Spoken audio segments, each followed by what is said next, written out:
তার সম্পর্কে আপনারা কিছু ধারণা আপনাদের আছে, ওয়াজ নসিহত এবং তাফসীরের মাধ্যমে আপনারা জানেন, ঠিক না?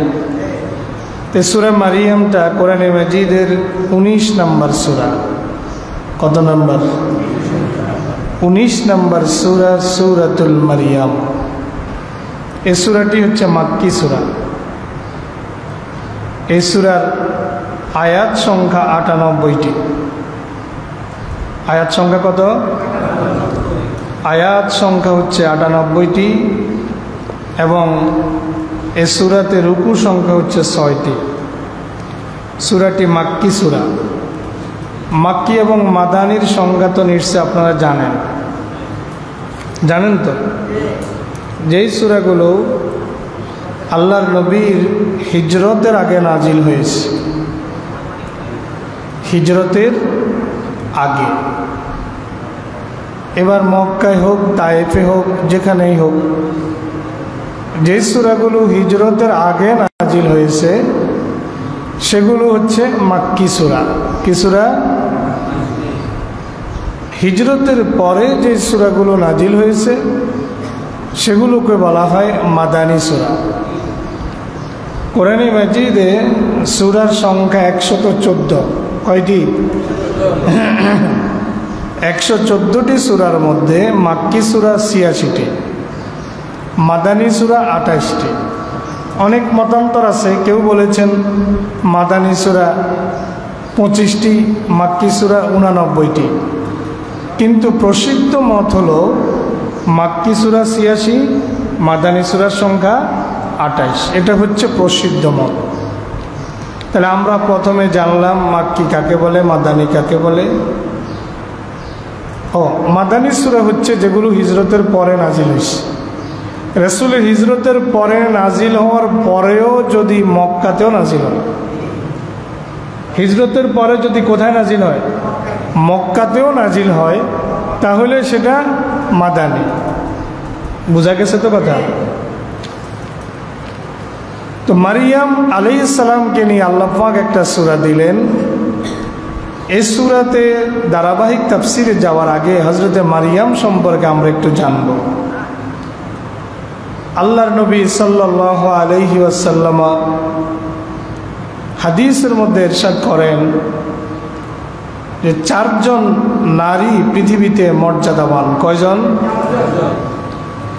আন আনাস ইবনে মালিক রাদিয়াল্লাহু আনহু ক্বালা قال رسول الله صلى الله عليه وسلم خير نساء العالمين مريم بنت عمران وخديجة بنت خويلد وفاطمة بنت محمد صلى الله عليه وسلم وآسيا امرأة فرعون رواه ابن حبان।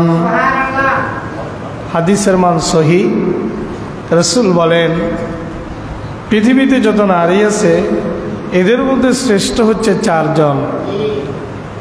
শ্রেষ্ঠ নারী কয়জন? 4 জন। 1 নম্বর মারিয়াম বিনতে ইমরান। পড়েন না সুবহানাল্লাহ। হযরতে ইমরানের কন্যা মারিয়াম। হযরত ইমরানের বাবাও কিন্তু একজন নবী ছিলেন। ইমরানের বাবা কি ছিলেন? নবী ছিলেন। তো রাসূল বলেন এই 4 জনের 1 নম্বর মারিয়াম বিনতে ইমরান, হযরত ইমরানের কন্যা হযরতে মারিয়াম। ও খাদিজা বিনতে খুয়াইলিদ, রাসূল সাল্লাল্লাহু আলাইহি ওয়াসাল্লামের প্রথম স্ত্রী, যাকে রাসূল 25 বছর বয়সে বিয়ে করেছিলেন। হযরতে খাদিজা বিনতে খুয়াইলিদ রাদিয়াল্লাহু আনহা। 3 নম্বর ফাতিমা বিনতে মুহাম্মদ সাল্লাল্লাহু আলাইহি ওয়াসাল্লাম, যিনি জান্নাতে নারীদের সরদার হবেন। পড়েন সুবহানাল্লাহ। জান্নাতের সাইয়্যিদাতু নিসাই আহলিল জান্নাহ ফাতিমাতুজ জাহরা রাদিয়াল্লাহু আনহা, জান্নাতের নারীদের সরদার হযরতে ফাতেমা। 4 নম্বর আসিয়া ইমরাতু ফিরাউন, ফেরাউনের স্ত্রী হযরতে আসিয়া। সুবহানাল্লাহ। 4 জনের জিন্দগির মধ্যেই অনেক স্ট্রাগল আছে, এই চারজন যে আল্লাহ পাকের প্রিয় হয়েছেন এমনি এমনি হন নাই। প্রথমজন মারিয়াম, যিনি যার জন্য হজরতে মারিয়ামের মা হজরতে ইমরানের স্ত্রী হান্না বিনতে ফাকুস, হজরতে মারিয়ামের মায়ের নাম কি? হান্না। হজরতে মারিয়ামের মায়ের নাম হান্না। হান্নার কোনো সন্তানাদি হয় না, হান্নার সন্তানাদি নাই, হজরতে ইমরানের কোনো সন্তানাদি নাই। আল্লাহর কাছে মান্নত করেছে, আল্লাহ যদি একটা সন্তান দাও তাহলে আমি বাইতুল মুকাদ্দাসের খেদমতে ওয়াকফ করে দিব। সুবহানাল্লাহ। হজরতে মারিয়াম হজরতে সুলাইমানের বংশধর ছিলেন। কার বংশধর? হজরতে সুলাইমান আলাইহিস সালামের বংশধর ছিলেন হজরতে মারিয়াম। তার পিতা হজরতে ইমরানও আল্লাহর একজন নবী ছিলেন। তারা অনেক দিন থেকেই আল্লাহর কাছে সন্তান কামনা করে। আমি তাফসির গেটে দুইটা মতামত পেয়েছি। আল্লাহর কাছে হজরতে ইমরান সন্তান চায়, কিন্তু আল্লাহ সন্তান দেয় না। একদিন আল্লাহর পক্ষ থেকে ওহী আসলো যে ইমরান, তোমার বংশ থেকে আমি এমন একটা পুত্র সন্তান দান করব, যেই পুত্র সন্তান রোগীদেরকে আরোগ্য দিবে, আরোগ্য করবে। সুবহানাল্লাহ বলেন। এবং আমার ইচ্ছায় মৃতদেরকে জীবিত করবে। সুবহানাল্লাহ। আমরা দেখতে পাই পরবর্তীতে হজরতে মারিয়ামের ছেলে হজরতে ঈসা রূহুল্লাহ আলাইহিস সালাম, তিনি যদি কোনো শ্বেত রোগী তাকে যদি একটু হাত দিয়ে মুছে দিতেন, তার শ্বেত রোগ ভালো হয়ে যেত। জন্ম অন্ধ রোগে ব্যক্তির যদি চোখের মধ্যে একটু হাত মুছে দিতেন, সে দৃষ্টিশক্তি ফিরে পেত। শত শত বছরের পুরনো কবরের পাশে দাঁড়িয়ে বলতেন, ইয়া আবদাল্লাহ কুম বিইজনিল্লাহ, হে আল্লাহর বান্দা, আল্লাহর হুকুমে দাঁড়িয়ে যাও। কবর ফেটে শত শত বছরের পুরনো কবর থেকে মানুষ দাঁড়িয়ে যেত। এই হচ্ছে একটা বর্ণনা যে তাকে ওহী করা হয়েছে, তোমার বংশ থেকে এমন একটা সন্তান আমি দেব, যেই সন্তান মানুষকে আরোগ্য দান করবে এবং আমার নির্দেশে মৃতকে জীবিত করবে। আরেকটা বর্ণনা পাওয়া যায় এরকম যে হজরতে ইমরানের স্ত্রী হান্না আল্লাহর কাছে মান্নত করেছে যে রব্বুল আলামিন, তুমি যদি আমাকে একটা সন্তান দাও, সেই সন্তানটা বাইতুল মাকদাসের খেদমতে আমি তোমার জন্য ওয়াকফ করে দিব। এরপরে হজরতে ইমরানের স্ত্রী হজরতে হান্না গর্ভবতী হয়ে যান। পড়েন সুবহানাল্লাহ। গর্ভবতী হলেন। গর্ভবতী হওয়ার পরে তিনি যথা নিয়মে তিনি সন্তান জন্ম দিলেন। সন্তান যখন জন্ম দেওয়ার আগে যখন মান্নত করলেন, সেই মান্নতের কথা আল্লাহ পাক রব্বুল আলামিন সূরা আলে ইমরান আয়াত নম্বর 35 আল্লাহ বলছেন, বিসমিল্লাহির রহমানির রহিম, إذ قالت امرأة عمران ربي إني نذرت لك ما في بطني محررا فتقبل مني إنك أنت السميع العليم। পড়েন আল্লাহু আকবার। আল্লাহ পাক বলেন নবীকে উদ্দেশ্য করে, ও নবী স্মরণ করুন, ইয ক্বালাত ইমরাতু ইমরানা, যখন ইমরানের স্ত্রী বলল, রব্বি, হে আমার প্রভু, ইন্নী নাযারতু লাকা, আমি তোমার জন্য মান্নত করলাম, তোমার জন্য উৎসর্গ করলাম, মাফি বাতনি, যা আছে আমার গর্ভের মধ্যে, আমার পেটের মধ্যে, যেই সন্তান তুমি দিয়েছ রব্বুল আলামিন, এই সন্তানটা তোমার জন্য উৎসর্গ করে দিলাম। ফাতাকাব্বাল মিন্নি, তুমি আমার পক্ষ থেকে সন্তানকে কবুল করো। ইন্নাকা আনতাস সামিউল আলিম, নিশ্চয় তুমি সর্বশ্রোতা মহাজ্ঞানী। 270 অথবা 80 দিন পর হযরত ইমরানের স্ত্রী হান্না যখন সন্তান প্রসব করল, ইমরানের স্ত্রীর ধারণা ছিল, আশা ছিল আল্লাহ পাক তাকে একটা পুত্র সন্তান দেবে। কি সন্তান? মান্নত করছে আল্লাহর জন্য, ভাবছে আল্লাহ একটা পুত্র সন্তান দেবে। অথবা যদি ওই মতামতটা নেই যে আল্লাহ ওহী করেছেন তোমাকে একটা সন্তান তোমার বংশ থেকে দিবে, তারা মনে করেছে হান্নার গর্ভ থেকেই পুত্র সন্তান আসবে। এখন সন্তান প্রসব করার পর দেখতেছে এটা তো পুত্র না, এটা তো কন্যা। কন্যা বাইতুল মাকদাসের খেদমত কেমনি করবে? চিন্তার বিষয় আছে না নাই? এবার হযরতে হান্না বলতেছে, ইমরানের স্ত্রী হান্না বলে, فلما وضعتها قالت رب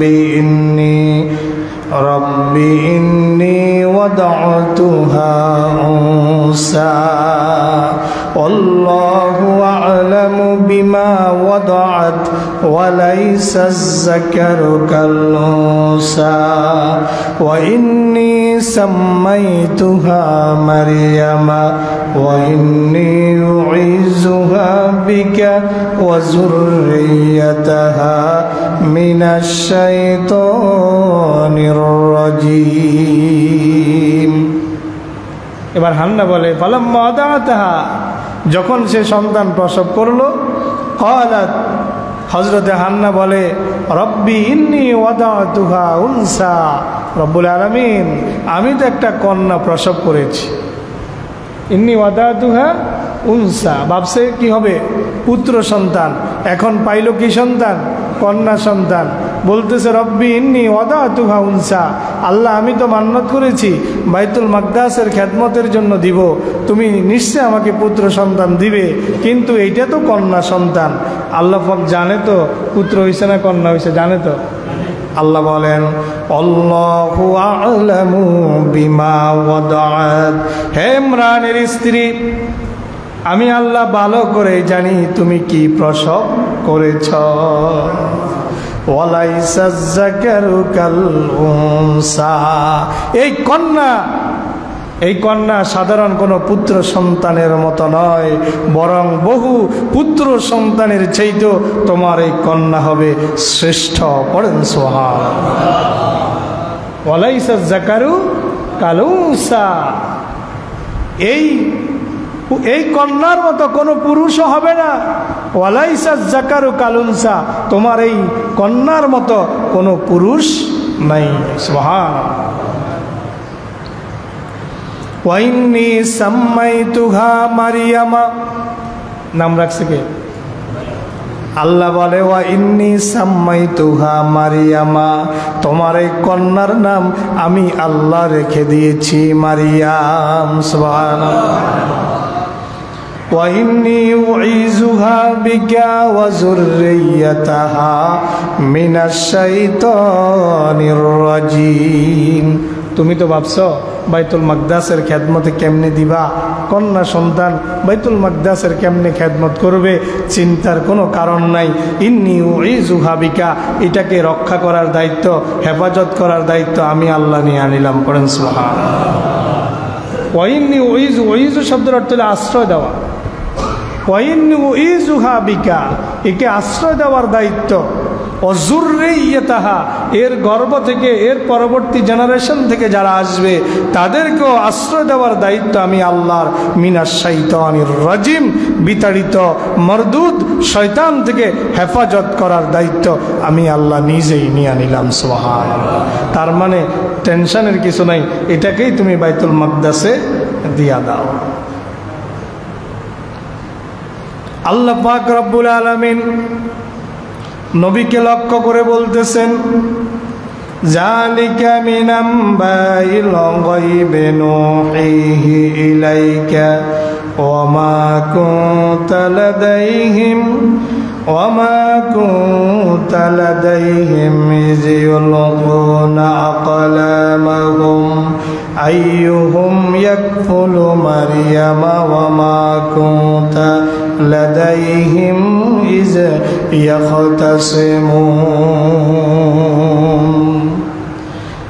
পাক রব্বুল আলামিন বলেন, যালিকা মিন আম্বাইল গায়বি নুহিহি ইলাইকা, নবী হে, মারিয়াম সম্পর্কে যেই কথাগুলো আমি আপনাকে জানালাম, নবী হে, এগুলা হচ্ছে অদৃশ্যের খবর। আপনি দুনিয়াতে আসারও শত শত হাজার বছর আগের ঘটনা, ঠিক কিনা? নুহিহি ইলাইকা, এগুলো ওহির মাধ্যমে আমি আল্লাহ আপনি নবীকে জানায়া দিচ্ছি। হযরতে মারিয়াম যখন, হযরতে মারিয়ামের মা যখন হযরতে মারিয়ামকে বাইতুল মাকদাসের খেদমতের জন্য দিবেন, এখানে দুইটা মতামত তাফসিরে এসেছে। একটা মতামত হলো হযরতে মারিয়ামের বাবা তখন হয়তো জীবিত ছিলেন না, এজন্য হযরতে মারিয়ামের মা হযরতে মারিয়ামকে লালন পালনের জন্য একজন উপযুক্ত ব্যক্তির প্রয়োজন ছিল। একটু মনোযোগ দিয়ে না বুঝলে ঘটনা বুঝবেন না, মনোযোগ দিয়ে শুনতে হবে। হযরতে দুইটা মতামত পাওয়া যায়। একটা হচ্ছে হযরতে মারিয়ামের বাবা তখন জীবিত ছিলেন না, এখন বাইতুল মাকদাসে কন্যাটাকে দিয়া দিবে, এই কন্যার লালন পালন রক্ষণাবেক্ষণ দেখাশোনার একজন ব্যক্তির তো প্রয়োজন আছে, আছে কিনা? এখন কে তার দায়িত্ব নিবে, এটা নিয়ে তৎকালীন যারা তাওরাতের পণ্ডিত ছিল, কারণ তখন হযরতে মূসা আলাইহিস সালামের শরীয়ত তখন বিদ্যমান ছিল। কার শরীয়ত? হযরতে মূসার শরীয়ত, তাওরাতের শরীয়ত তখন বিদ্যমান ছিল। তো তাওরাতের পণ্ডিত পুরোহিত যারা ছিল সবাই হযরতে মারিয়ামের লালন পালনের ভার নিতে চায়, দায়িত্ব নিতে চায়, যেহেতু মারিয়ামকে জন্মের আগেই আল্লাহর জন্য মান্নত করা হয়েছে এবং এটার নামটা স্বয়ং আল্লাহ রাখছে, তাহলে এটার ফজিলত আছে না নাই, মর্তবা আছে না নাই? এটা সবাই বুঝতে পারলো। বুঝার পরে প্রত্যেকেই হযরতে মারিয়ামের লালন পালনের দায়িত্ব নেওয়ার জন্য পেরেশান, কিন্তু সবাইকে তো আর দেওয়া যাবে না, দিতে হবে তো একজনকে। এই জন্য তারা লটারির ব্যবস্থা করলো। এই যারা দাবিদার ছিল, দাবিদারদের একজন ছিল হযরতে জাকারিয়া আলাইহিস সালাম। হযরতে জাকারিয়া বলতেছে, আমি মারিয়ামের খালু, আমি মারিয়ামের কি খালু, নিকটাত্মীয়, সুতরাং তার লালন পালনের দায়িত্ব আমি নেব। কিন্তু অন্যান্যদের দাবিও তো ফেলে দেওয়া যায় না, এই জন্য এবার একটা লটারির ব্যবস্থা করলো। এবার একটা খেলা তাদের উদ্দেশ্যে ছুড়ে দেওয়া হলো, সেটাতে পরে আসতেছি। তাইলে একটা মত হচ্ছে মারিয়ামের বাবা তখন জীবিত ছিলেন না, এই বিধায় তার লালন পালনের একজন অভিভাবকের প্রয়োজন ছিল। দ্বিতীয় মতামত, হযরতে মারিয়ামের বাবা হযরতে ইমরান আলাইহিস সালাম বাইতুল মুকাদ্দাসের ইমাম ছিলেন এবং তিনি বাৎসরিক যে কোরবানি দেওয়া হতো তখন কিন্তু মসজিদের ইমাম সাহেবই কোরবানি দেওয়ার জিম্মাদারি তার হাতে থাকতো। যিনি বাইতুল মুকাদ্দাসের খতিব থাকতেন, ইমাম থাকতেন, তার জিম্মাই কোরবানি করা হতো। তাফসীরের মধ্যে এসেছে হযরতে মারিয়ামের বাবা ইমরান যেহেতু বাইতুল মুকাদ্দাসের ইমাম ও খতিব ছিলেন, সকলেই চেষ্টা করছে যে ইমাম সাহেবের কন্যার দায়িত্বটা আমি নেই, ইমাম সাহেবের কন্যার দায়িত্বটা আমি নেব। এইটা হচ্ছে আরেকটা মতামত। যাই হোক, এবার লটারি দেখেন আল্লাহ কি বলে, وما كنت لديهم إذ يلقون أقلامهم أيهم يكفل مريم وما كنت لديهم إذ يختصمون। নবীকে উদ্দেশ্য করে আল্লাহ পাক বলেন, নবী হে, অমা কুনতা লাদাইহিম, আপনি তাদের কাছে ছিলেন না, ইযিউলকুনা কলামাহুম, যখন তারা তাদের কলমগুলো নিক্ষেপ করেছিল। কলম কোথায় নিক্ষেপ করেছিল? সিদ্ধান্ত হলো সবাই নদীর মধ্যে, জর্ডান নদীতে, কোন নদী? তাফসিরের মধ্যে এসেছে জর্ডান নদীর মধ্যে তারা কলম নিক্ষেপ করেছে। সিদ্ধান্ত হয়েছে প্রত্যেকের কলম জর্ডান নদীর স্রোতের মধ্যে নিক্ষেপ করবে। যার কলমটা স্রোতে ভাসিয়ে নিয়ে যাবে সে ফেল করবে, আর যার কলমটা স্রোতে ভাসিয়ে নিবে না, স্রোতের মধ্যেও কলমটা স্ট্রিক্টলি দাঁড়িয়ে থাকবে, সেই হজরতে মারিয়ামের জিম্মাদার নিবে। পড়েন সুবহানাল্লাহ। কঠিন পরীক্ষা না? এখন সবাই কলম নিক্ষেপ করলো। এই কলম যেন তেন কলম নয়, এই কলম হলো যেই কলম দিয়ে তারা তাওরাত কিতাব লিখত, সেই কলম। সুবহানাল্লাহ। সবাই কলম নিক্ষেপ করে। আল্লাহ বলেন, নবী হে, যখন তারা লটারি দিয়ে কলম জর্ডান নদীর স্রোতের মধ্যে নিক্ষেপ করেছিল, ওমা কুনতা লাদাইহিম, তখন আপনি তাদের কাছে ছিলেন না। মারিয়ামের জিম্মাদারি, লালন পালনের দায়িত্ব কে নিবে? যখন ইজিয়াখতাসিমুন, যখন তারা পরস্পর বাদানুবাদে লিপ্ত হয়েছে, তখনও আপনি তাদের কাছে ছিলেন না। এটা অদৃশ্যের খবর, আমি আপনাকে জানায়া দিলাম। সুবহানাল্লাহ। এই জন্য নবী বলেছেন, উতিতুল ইলমাল আউয়ালিন ওয়াল আখিরিন, আমি আসার আগে, আমি পৃথিবীতে আসার আগে হযরত আদম থেকে ঈসা রূহুল্লাহ পর্যন্ত পৃথিবীতে কি হয়েছিল সকল জ্ঞান আমাকে দেওয়া হয়েছে। আবার কিয়ামত পর্যন্ত পৃথিবীতে কি কি হবে সব জ্ঞানও আমাকে দেওয়া হয়েছে। এই যে গত বছর কিয়ামতের আলামত নিয়ে আলোচনা করেছি, আলামতে সগরা, আলামতে কোবরা, ইমাম মাহাদি, হজরত ঈসার আগমন, দাজ্জালের আবির্ভাব, ইয়াজুজ মাজুজ, এগুলোর নবী আমাদেরকে 1450 বছর আগে বলে গিয়েছেন, ঠিক কিনা? এই জন্য নবী বলেন, উতিতুল ইলমাল আউয়ালিনা ওয়াল আখিরিন, আমাকে পূর্বাপর সকল এলেম আমি নবীকে দেওয়া হয়েছে। সুবহানাল্লাহ। এই জন্য নবী বলেছেন, আমি পৃথিবীতে ছাত্র হিসাবে আসি নাই, বুইস্তু মুআল্লিমান, আমাকে আল্লাহ পৃথিবীতে শিক্ষক হিসাবে পাঠিয়েছেন। সুবহানাল্লাহ। আমাকে কি হিসেবে পাঠিয়েছেন? আমাকে শিক্ষক হিসেবে পাঠিয়েছেন। এই জন্য পৃথিবীর কোনো মানুষের কাছে আমাদের নবী, প্রিয় নবী মুহাম্মদ সাল্লাল্লাহু আলাইহি ওয়াসাল্লাম একদিনের জন্য, এক মুহূর্তের জন্য, এক সেকেন্ডের জন্য কারো ছাত্র নবীজি হন নাই। সুবহানাল্লাহ। আল্লাহ পাক বলছেন, এবার আল্লাহ বলেন, ফাতাকাব্বালাহা রাব্বুহা বিকাবুলিন হাসানিন ওয়া আম্বাতাহা নাবাতান হাসানান ওয়া কাফফালাহা যাকারিয়া। আল্লাহু আকবার। আল্লাহ পাক বলেন, ফাতাকাব্বালাহা রাব্বুহা বিকাবুলিন হাসানিন। আল্লাহ পাক রব্বুল আলামিন হযরত ইমরানের স্ত্রী হান্নার এই মান্যতকে অত্যন্ত সুন্দরভাবে, উত্তমভাবে আল্লাহ পাক রব্বুল আলামিন কবুল করেছেন, গ্রহণ করেছেন। পড়েন সুবহানাল্লাহ। ওয়া আম্বাতাহা নাবাতান হাসানা, এবং তাকে খুব যত্ন সহকারে তাকে লালন পালন করলেন, গড়ে তুললেন। ওয়াকাফালাহা যাকারিয়া, তার কফিল হলো, তার জিম্মাদার হলো, তার লালন পালনের দায়িত্ব পেল হজরতে জাকারিয়া। কারণ হচ্ছে হজরতে জাকারিয়ার কলমটাই স্রোতের মধ্যে দাঁড়িয়েছিল, আর সকলের কলমগুলো স্রোতে ভাসিয়ে গিয়েছিল। আল্লাহ পাক রব্বুল আলামিন এবার ভিন্ন প্রসঙ্গ নিয়ে আসলেন। হজরতে জাকারিয়া আলাইহিস সালাম হজরতে মারিয়ামকে লালন পালন করতেছেন দিনের পর দিন, বছরের পর বছর। যখনই মারিয়ামের কামরার মধ্যে প্রবেশ করে তখনই নিত্য নতুন ফল দেখতে পায়। শীতকালে গরমকালের ফল, গরমকালে শীতকালের ফল, বেমৌসুমি ফল হজরতে মারিয়ামের কাছে দেখতে পায়। একদিন হজরতে জাকারিয়া, তিনিও নিঃসন্তান ছিলেন, তার কোনো সন্তান ছিল না। হজরতে জাকারিয়ারও কোনো সন্তান নাই। হজরতে জাকারিয়ার বয়স তখন 89 বছর। কত বছর? হজরতে জাকারিয়ার বয়স 89 বছর। হজরতে জাকারিয়া মেহরাবের মধ্যে হজরতে মারিয়ামের খোঁজ নেওয়ার জন্য কামরায় প্রবেশ করলেন।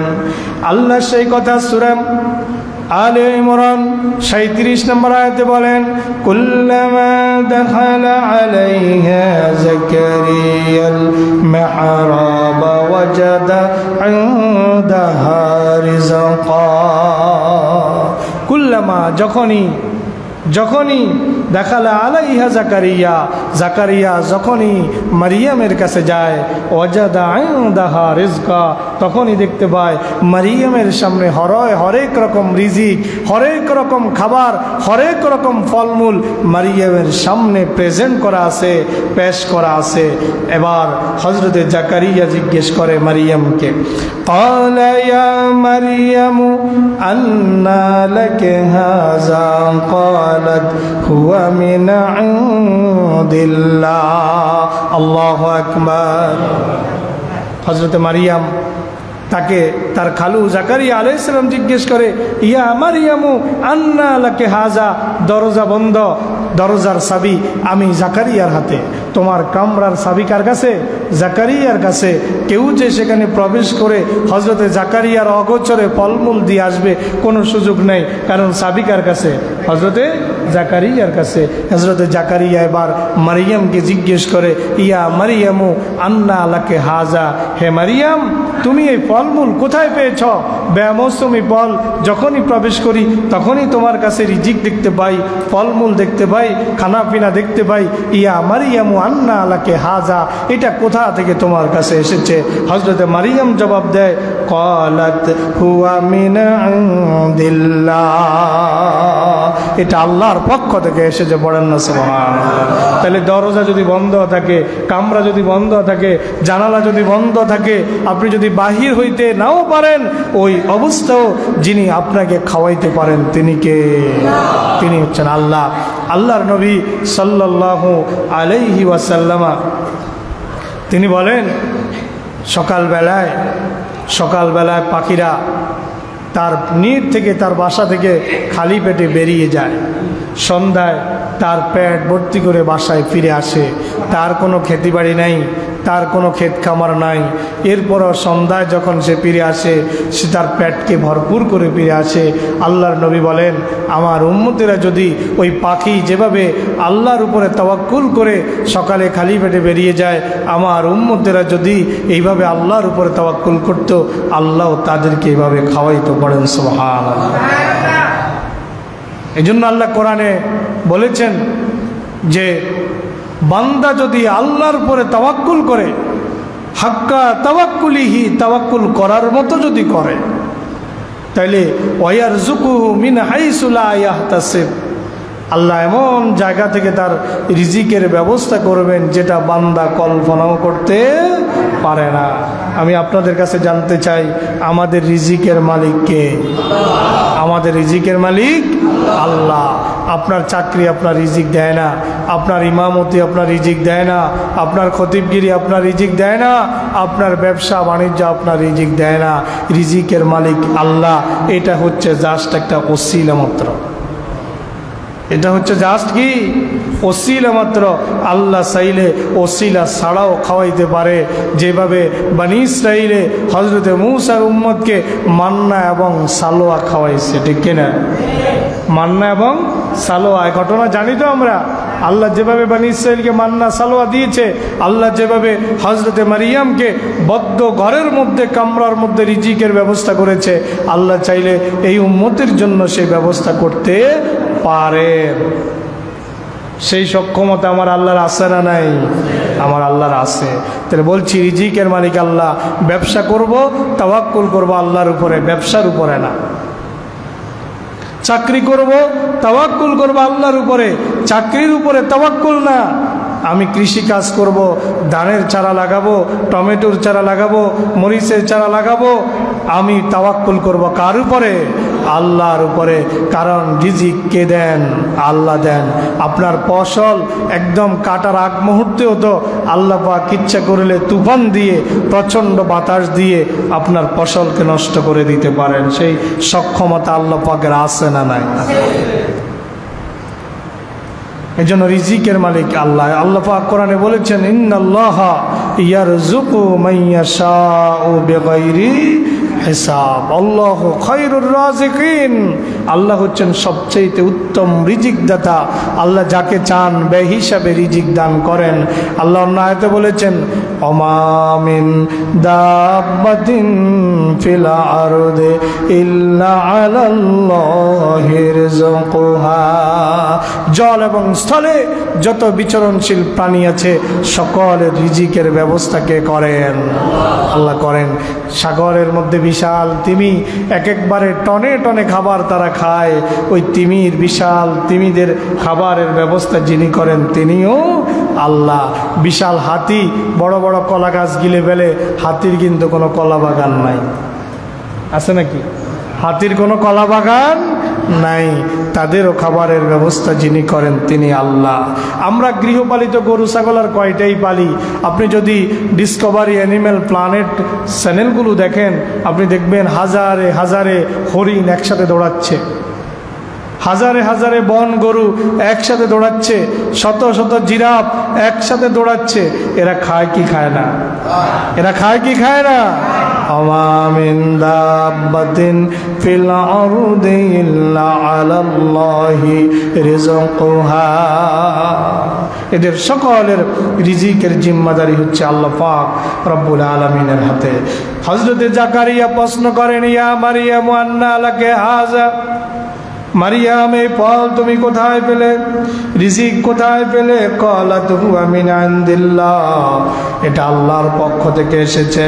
ইন্নাল্লাহা ইয়ারযুকু মান ইয়াশাউ বিগাইরি হিসাব, আল্লাহ যাকে চায় তাকে বেহিসাবে রিজিক দান করে। হযরতে মারিয়ামকে আল্লাহ পাক রব্বুল আলামিন মনোনীত করলেন, পবিত্র করলেন।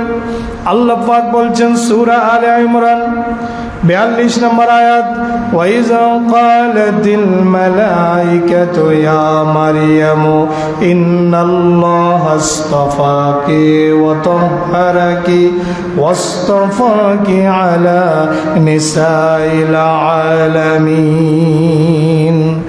ফেরেশতা ডাক দিয়ে বলল, হে মারিয়াম, ইন্নাল্লাহ আস্তাফাকে, নিশ্চয় আল্লাহ তাআলা আপনাকে মনোনীত করেছেন। সুবহানাল্লাহ। কি জন্য মনোনীত করেছে এটা কিন্তু কয় নাই, এটা হাইড আছে, এটা গোপন আছে। কারণ ইনি তো সেই মহিলা, ইনি তো সেই মারিয়াম যার গর্ভ থেকে পিতা ছাড়া আল্লাহ পাক সন্তান নিয়ে আসবে। পড়েন না সুবহানাল্লাহ। আবার যিনি হবেন আসমানি একটা কিতাব যার উপরে নাজিল হবে, যিনি শুধু নবী নন, যিনি রাসূল হবেন। আবার যাকে আল্লাহ পাক ফেরেশতা দিয়া আসমানে তুলে নেবেন, আবার যাকে কিয়ামতের আগে আগে পৃথিবীতেও পাঠাবেন। পড়েন সুবহানাল্লাহ। ফেরেশতা ডাক দিয়ে বলে, ইয়া মারিয়াম ইন্নাল্লাহ আস্তাফাকে, হে মারিয়াম, আল্লাহ আপনাকে মনোনীত করেছেন। ওয়া তাহহারাকে, আপনাকে পবিত্রতা, আপনার পবিত্রতা ঘোষণা করছেন, আপনাকে পবিত্র করেছেন। ওয়াসতাফাকে আলা নিসাইল আলামিন, বিশ্বজাহানের সকল নারীদের মধ্যে থেকে আল্লাহ আপনাকেই মনোনীত করেছেন। যেই কাজ আল্লাহ আপনার থেকে নেবেন, যেই খেদমত আল্লাহ আপনার থেকে নেবেন, এটা আর কারো কাছ থেকে নেবেন না। পড়েন না সুবহানাল্লাহ। ইয়া মারিয়াম কুনুতি লিরাব্বিকি ওয়াসজুদি ওয়াসজুদি ওয়ারকাই মা'আর রাকিঈন। হে মারিয়াম, ইয়া মারিয়াম কুনুতি, হে মারিয়াম আপনি আল্লাহর জন্য অনুগত হয়ে যান। পড়েন সুবহানাল্লাহ। কার জন্য অনুগত হন? আল্লাহর জন্য। যে আল্লাহ আপনাকে মনোনীত করেছেন, যে আল্লাহ আপনাকে পবিত্র করার ঘোষণা দিয়েছেন, আপনি সে আল্লাহর জন্য অনুগত হয়ে যান। ওয়াসজুদি, সে আল্লাহকে সিজদা দিন। ওয়ারকাই মা'আর রাকিঈন, আর রুকুকারীদের সাথে আপনি রুকু করুন। সূরা আলে ইমরান আয়াত নাম্বার 43। এবার হযরতে জাকারিয়া সম্পর্কে কিছু কথা বলা দরকার। হযরতে জাকারিয়া যখন মারিয়ামের কাছে ফল দেখলো, বেমৌসুমি খাবার দেখলো, হযরতে জাকারিয়া নিঃসন্তান। কি সন্তান? দেখবেন যারা নিঃসন্তান, যদি কোনো ছোট্ট সন্তান দেখে, ছোট্ট শিশু দেখে, যদি কোনো কিছু দেখে, কারো যদি সন্তান দেখে, তাদের মনে বাবা হওয়ার অথবা মা হওয়ার একটা প্রেরণা তৈরি হয়। হযরত জাকারিয়া 89 বছর বয়স, যখন মেহরাবের মধ্যে মারিয়ামের কাছে বেমৌসুমি ফল দেখতে পায়, জাকারিয়ার মাথায় একটা কথা ঢুকে গেল, আল্লাহ যদি মারিয়ামকে বেমৌসুমের ফল খাওয়াইতে পারে, আমি বৃদ্ধ হয়েছি তো কি হয়েছে, চুল দাড়ি সাদা হয়েছে তো কি হয়েছে, আল্লাহ যদি মারিয়ামকে বৃদ্ধ বয়সে মারিয়ামকে যদি আল্লাহ বেমৌসুমি ফল দিতে পারে, শীতকালে গ্রীষ্মকালের ফল, গ্রীষ্মকালে শীতকালের ফল যদি আল্লাহ এই বদ্ধ ঘরের মধ্যে খাওয়াইতে পারে, আমি জাকারিয়াকেও আল্লাহ বৃদ্ধ বয়সে সন্তান দিতে পারে। আল্লাহ পাক সেই কথা সূরা আলে ইমরান 38 নম্বর আয়াতে বলেন, হুনালিকা দাআ জাকারিয়া রাব্বাহু ক্বালা রাব্বি হাবলি মিন লাদুনকা যুররিয়াতান তাইয়্যিবা ইন্নাকা সামিউদ দুআ। আল্লাহু আকবার। হুনালিকা তখনই, সাথে সাথে, হুনালিকা মানে তখনই, সাথে সাথে, দেরি নেই। যখন ফল দেখছে, রুম থেকে বাইরে হয়েছে, বাইর হয়ে আল্লাহর কাছে এবার দোয়া করতেছে। হুনালিকা দাআ জাকারিয়া রাব্বাহু, তখনই হযরতে জাকারিয়া তার রবের কাছে দোয়া করলেন, প্রার্থনা করলেন। ক্বালা, তিনি বললেন, রব্বি হাবলি মিন লাদুনকা যুররিয়াতান তাইয়্যিবা, রব্বুল আলামিন তোমার পক্ষ থেকে আমাকে একটা নেককার সন্তান দান করো। পড়েন সুবহানাল্লাহ। ইন্নাকা সামিউদ দুআ, নিশ্চয়ই তুমি দোয়া শ্রবণকারী, তুমি আমার দোয়া শুনো, তুমি আমি যা কিছু বলি আমার কথা তুমি আল্লাহ শুনতে পাও, আমাকে একটা নেককার সন্তান দাও। এবার আমরা সূরা মারিয়ামে ঢুকবো। এবার সূরা মারিয়ামে ঢুকলে আপনারা আলোচনার লাইন পাবেন। আলোচনা তো শুধু করলে হয় না, জায়গায় আনি তো মিলাই দিতে হবে, ঠিক না? সূরা মারিয়াম শুরু হলো কাফহা ইয়া আইন সাদ, যিকরু রাহমাতি রাব্বিকা আবদাহু জাকারিয়া ইয নাদা রাব্বাহু নিদাআন খাফিয়া ক্বালা রাব্বি ইন্নী ওয়াহানাল আযমু মিন্নী واشتعل الرأس شيبا ولم أكن بدعائك ربي شقيا। কাফহা ইয়া আইন সাদ, 5টা হরফ আছে এখানে। এগুলাকে আরবিতে হরুফে মুকাত্তাআত বলা হয়, বিচ্ছিন্ন বর্ণমালা বলা হয়।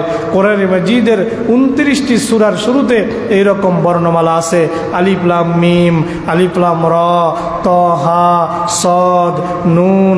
এইভাবে কোরআন মাজিদের 29টি, ইয়াসিন, এভাবে কোরআন মাজিদের 29টি সূরার শুরুতে এরকম বিচ্ছিন্ন বর্ণমালা আছে। এগুলোকে আরবিতে হুরুফে মুকাত্তাআত বলা হয়। এগুলোর অর্থ আমরা কেউ জানি না, আল্লাহু আলামু বিমুরাদিহি, এর অর্থ একমাত্র আল্লাহই ভালো জানেন। দুনিয়ার কোনো মুফাসসির এগুলোর ব্যাখ্যা করতে পারেন নাই, সবাই বলেছেন আল্লাহু আলামু বিমুরাদিহি, এগুলোর অর্থ আল্লাহই ভালো জানেন।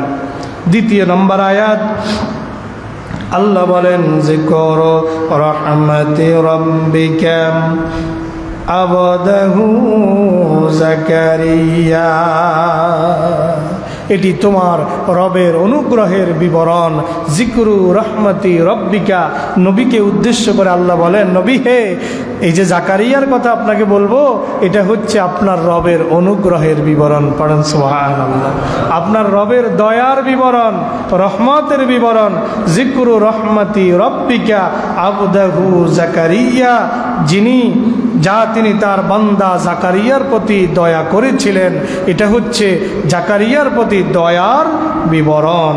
ইজনাদা রাব্বাহু নিদাআন খাফিয়া, জানে বুড়া বয়স, জোরে জোরে যদি কয়, পাশের থেকে যদি মানুষ শুনে যে জাকারিয়া আওয়াজ দিয়া আল্লাহর কাছে সন্তান চায় মানুষ তো হাসাহাসি করবো না, কোনো বুড়াকালে বেউন্স হয়েছে, 89 বছর বয়স, জুয়ানকালে কিছু করতে পারল না, বুড়াকালে আছে সন্তানের বাবা হইতো, কি ঠিক কিনা?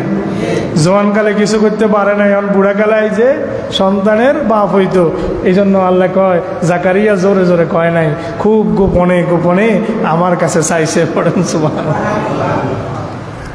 إذ نادى ربه نداء خفيا, জাকারিয়া চুপে চুপে নীরবে নিবৃত্তে তার রবকে ডাকলো। قال ربي وهن العزم مني واشتعل الرأس شيبا. রব্বুল আলামিন, আমি তোমার কাছে দোয়া করতেছি, তবে আমি জানি রব্বুল আলামিন ওয়াহান আল আজমু মিন্নি, আমার হাড়গুলো দুর্বল হয়ে গেছে। আমার হাড় কি হয়ে গেছে? ওয়াহান আল আজমু, আজম শব্দের অর্থ হচ্ছে হাড়। ওয়াহান আল আজমু মিন্নি, আমার হাড়গুলো একদম জীর্ণ শীর্ণ হয়ে গেছে, হাড় দুর্বল হয়ে গেছে, মানে আমি নিজেই দুর্বল হয়ে গেছি। ওয়াস্তাআল আর রাসু শাইবা, আর আমার মাথা শুভ্র হয়ে গেছে। মাথা শুভ্র হয়েছে মানে আমার মাথার চুলগুলো সব পেকে সাদা হয়ে গিয়েছে। ওয়ালা মাকুম বেদুআইকা রব্বি শাকিয়া, যদিও আমার হাড় দুর্বল হয়ে গেছে, আমি বৃদ্ধ জয়ুব জীর্ণ শীর্ণ হয়ে গেছি, যদিও আমার মাথার চুলগুলো সব সাদা হয়ে গেছে, তবে এতটুকু বিশ্বাস আছে রব্বুল আলামিন ওয়ালা মাকুম বেদুআই রব্বি শাকিয়া, তোমার কাছে দোয়া করে কখনো আমি জাকারিয়া ব্যর্থ হই নাই। পড়েন সুবহানাল্লাহ। তোমার কাছে আমি কখনো কায় মনোবাক্যে কোনো কিছু চেয়ে আমি কোনো দিন ব্যর্থ হই নাই, এতটুকু আশা মনের মধ্যে আছে, যদিও হাড় দুর্বল, যদিও চুল পেকে সাদা হয়ে গেছে। وإني خفت الموالي من ورائي وكانت امرأتي عاقرا فهب لي من لدنك وليا. এবার হযরতে জাকারিয়া নিজের একটা ভয়ের কথা বললেন, নিজের একটা ভয়ের কথা বললেন। রব্বুল আলামিন, তুমি তো আমাকে নবী করেছ, নবুয়তের একটা জিম্মাদারি তুমি আমাকে দিয়েছ, আমার তো কোনো সন্তান নাই, আমার ভয় হয়। ইন্নী খেপ্তু, আমি ভয় করি, আল মাওয়ালিয়া মিন ওয়ারাই, আমার আত্মীয় স্বজন যারা আছে, আমার নিজের কওমের মধ্যে, নিজের গোত্রের মধ্যে যারা আত্মীয় স্বজন আছে, এরা আমার ইন্তেকালের পরে এরা অসৎ আচরণ করবে, আমি তাদেরকে নিয়ে শঙ্কায় রয়েছি, তাদেরকে নিয়ে আমি ভীত সন্ত্রস্ত অবস্থায় রয়েছি। ওয়াকানাতে মুরাতি আকেরা, আমার কথা তো বললামই, আমি সাদা হয়ে গেছি, জীর্ণ শীর্ণ হয়ে গেছি, হাড় দুর্বল হয়ে গেছে, আমার স্ত্রীও ভালো নাই। ওয়াকানাতি মুরাতি আকেরা, আমার স্ত্রীও তো বন্দা, আমার স্ত্রীও কি বন্দা। ফাহাবলি মিন লাদুনকা ওয়ালিয়া, দয়া করে তুমি এত কিছুর দিকে না তাকাইয়া তুমি তো চাইলে পারো, ফাহাবলি মিন লাদুনকা ওয়ালিয়া, তোমার অনুগ্রহে আমাকে একটা উত্তরাধিকার, একটা সন্তান আমাকে দান করো। পড়েন সুবহানাল্লাহ। يرثني ويرث من آل يعقوب واجعله ربي رضيا, যে আমার উত্তরাধিকারী হবে। ইয়ারিসুনি, যে আমি জাকারিয়ার উত্তরাধিকারী হবে। এখানে একটা কথা আছে, আমাদের নবী, প্রিয় নবী মুহাম্মদ সাল্লাল্লাহু আলাইহি ওয়াসাল্লাম, সহিহ বুখারী এবং মুসলিমের মধ্যে হাদিস আসে, তাফসীর ইবনে কাসিরের মধ্যে হাদিস কানা ইমাম ইবনু কাসির নকল করেছেন, বর্ণনা করেছেন। তিনি বলেন, নবী বলেছেন, আন্না রাসূলুল্লাহি সাল্লাল্লাহু আলাইহি ওয়াসাল্লাম ক্বালা লা নুরিসু মা তারাকনা ফাহুয়া সাদাকা। নবী বলেছেন, আমরা নবীরা যা কিছু রেখে যাই এটা হচ্ছে সদকা। এটা কি? এটা কি সদকা।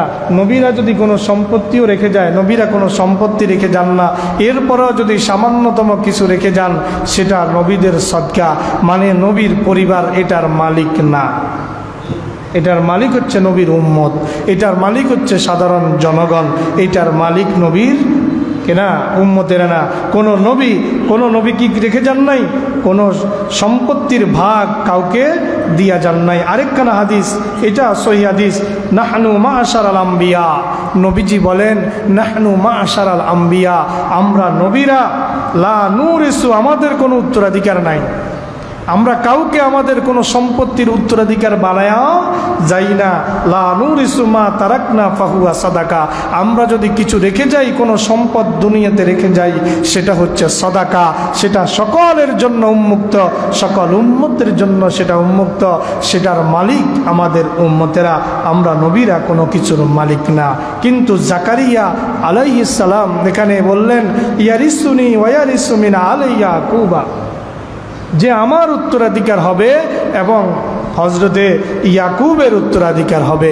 এখন যদি আপনারা প্রশ্ন করেন, হাদিসে নবী বলেছেন, আমাদের নবী বলেছেন নবীদের কোনো উত্তরাধিকারী নাই, কিন্তু হজরতে জাকারিয়া এখানে স্পষ্ট বললেন যে ইয়ারিসুনি, এমন একটা সন্তান দিন যেই সন্তান আমার উত্তরাধিকার হবে। ঘটনা কি? তিনি কিসের উত্তরাধিকারীর কথা বলেছেন? তাফসীরের মধ্যে স্পষ্ট এসেছে তিনিও কোনো সম্পদের উত্তরাধিকারের কথা বলেন নাই, বরং তিনি ওই নবুয়তের উত্তরাধিকারীর কথা বলেছেন। পড়েন সুবহানাল্লাহ। তিনি জিম্মাদারির, নবুয়তের জিম্মাদারির উত্তরাধিকারীর কথা বলেছেন, যেটা তার পরের কথা থেকে আরও স্পষ্ট হয়ে যায়।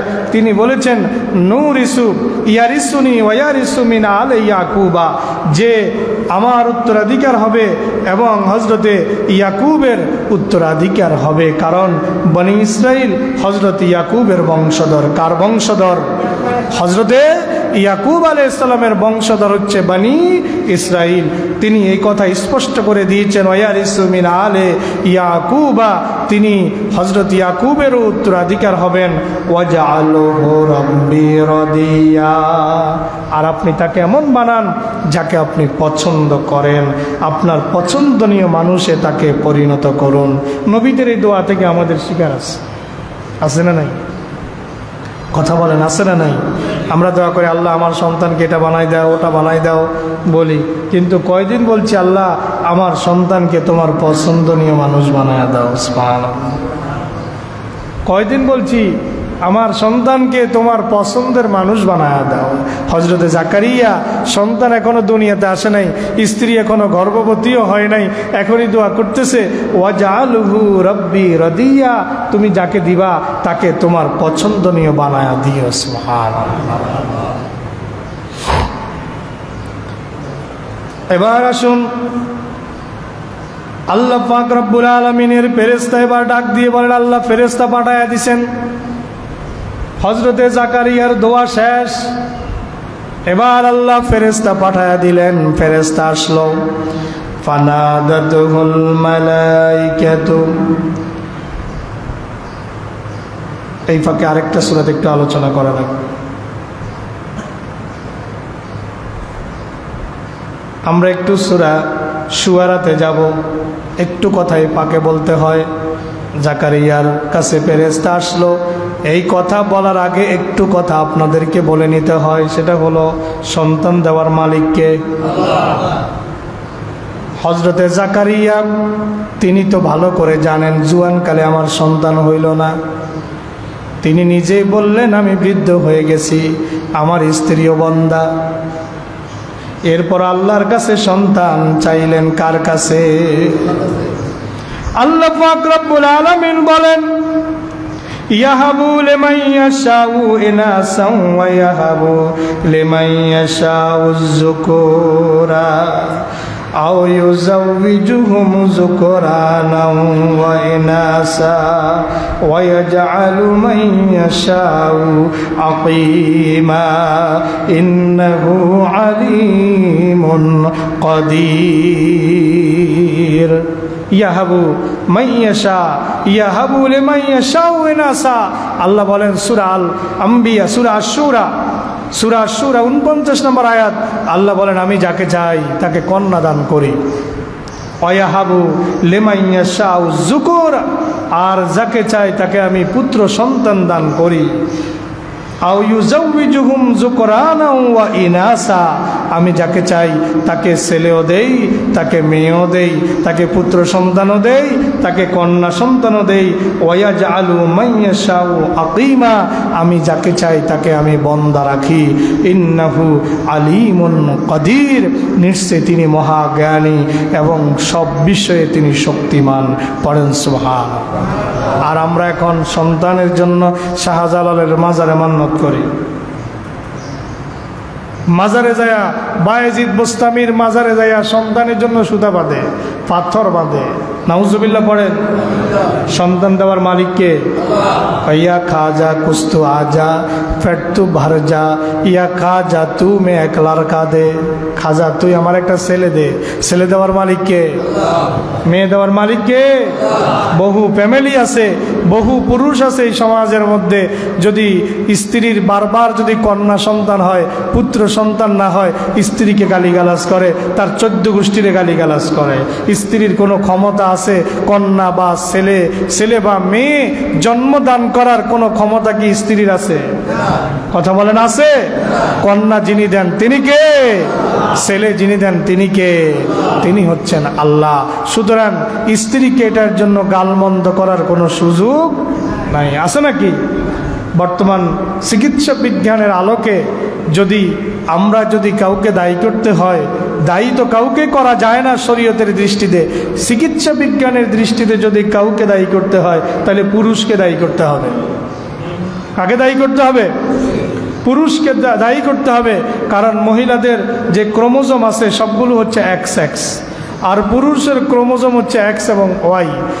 চিকিৎসা বিজ্ঞান বলছে পুরুষের ক্রোমোজোম X আর তার স্ত্রীর ক্রোমোজোম X যদি মিলে তাহলে কন্যা হয়, আর পুরুষের Y স্ত্রীর X যদি মিলিত হয় তাহলে পুত্র সন্তান হয়। এটা চিকিৎসা বিজ্ঞানের ভাষায়। কিন্তু কোরআনের ভাষায় কেউ দায়ী না। আল্লাহ যাকে চায় তাকে ছেলে দেয়, আল্লাহ যাকে চায় তাকে মেয়ে দেয়। হাদিসের মধ্যে এসেছে সহিহ বুখারীর বর্ণনা, কোনো স্ত্রীর গর্ভে যখন সন্তান আসে, যখন নুতফা আকারে আসে, নুতফাটা মায়ের জরায়ুতে প্রবেশ করার সাথে সাথে আল্লাহ একজন ফেরেশতা পাঠিয়ে দেয়। পড়েন সুবহানাল্লাহ। মায়ের রেহেমের মধ্যে, মায়ের গর্ভের মধ্যে আল্লাহ একজন ফেরেশতা পাঠিয়ে দেয়। ফেরেশতা আল্লাহকে ফোন করে, আল্লাহকে বলে, আল্লাহ আয় আল্লাহ এটা নুতফা, আয় আল্লাহ নুতফা, আয় আল্লাহ মুদগা, আয় আল্লাহ আলাকা। ফেরেশতা আল্লাহকে বলে, আল্লাহ এটা এখন নুতফা আকারে আছে, এটা এখন আলাকা আকারে আছে, আল্লাহ এটা এখন মুদগা আকারে, মাংসের টুকরা আকারে আছে।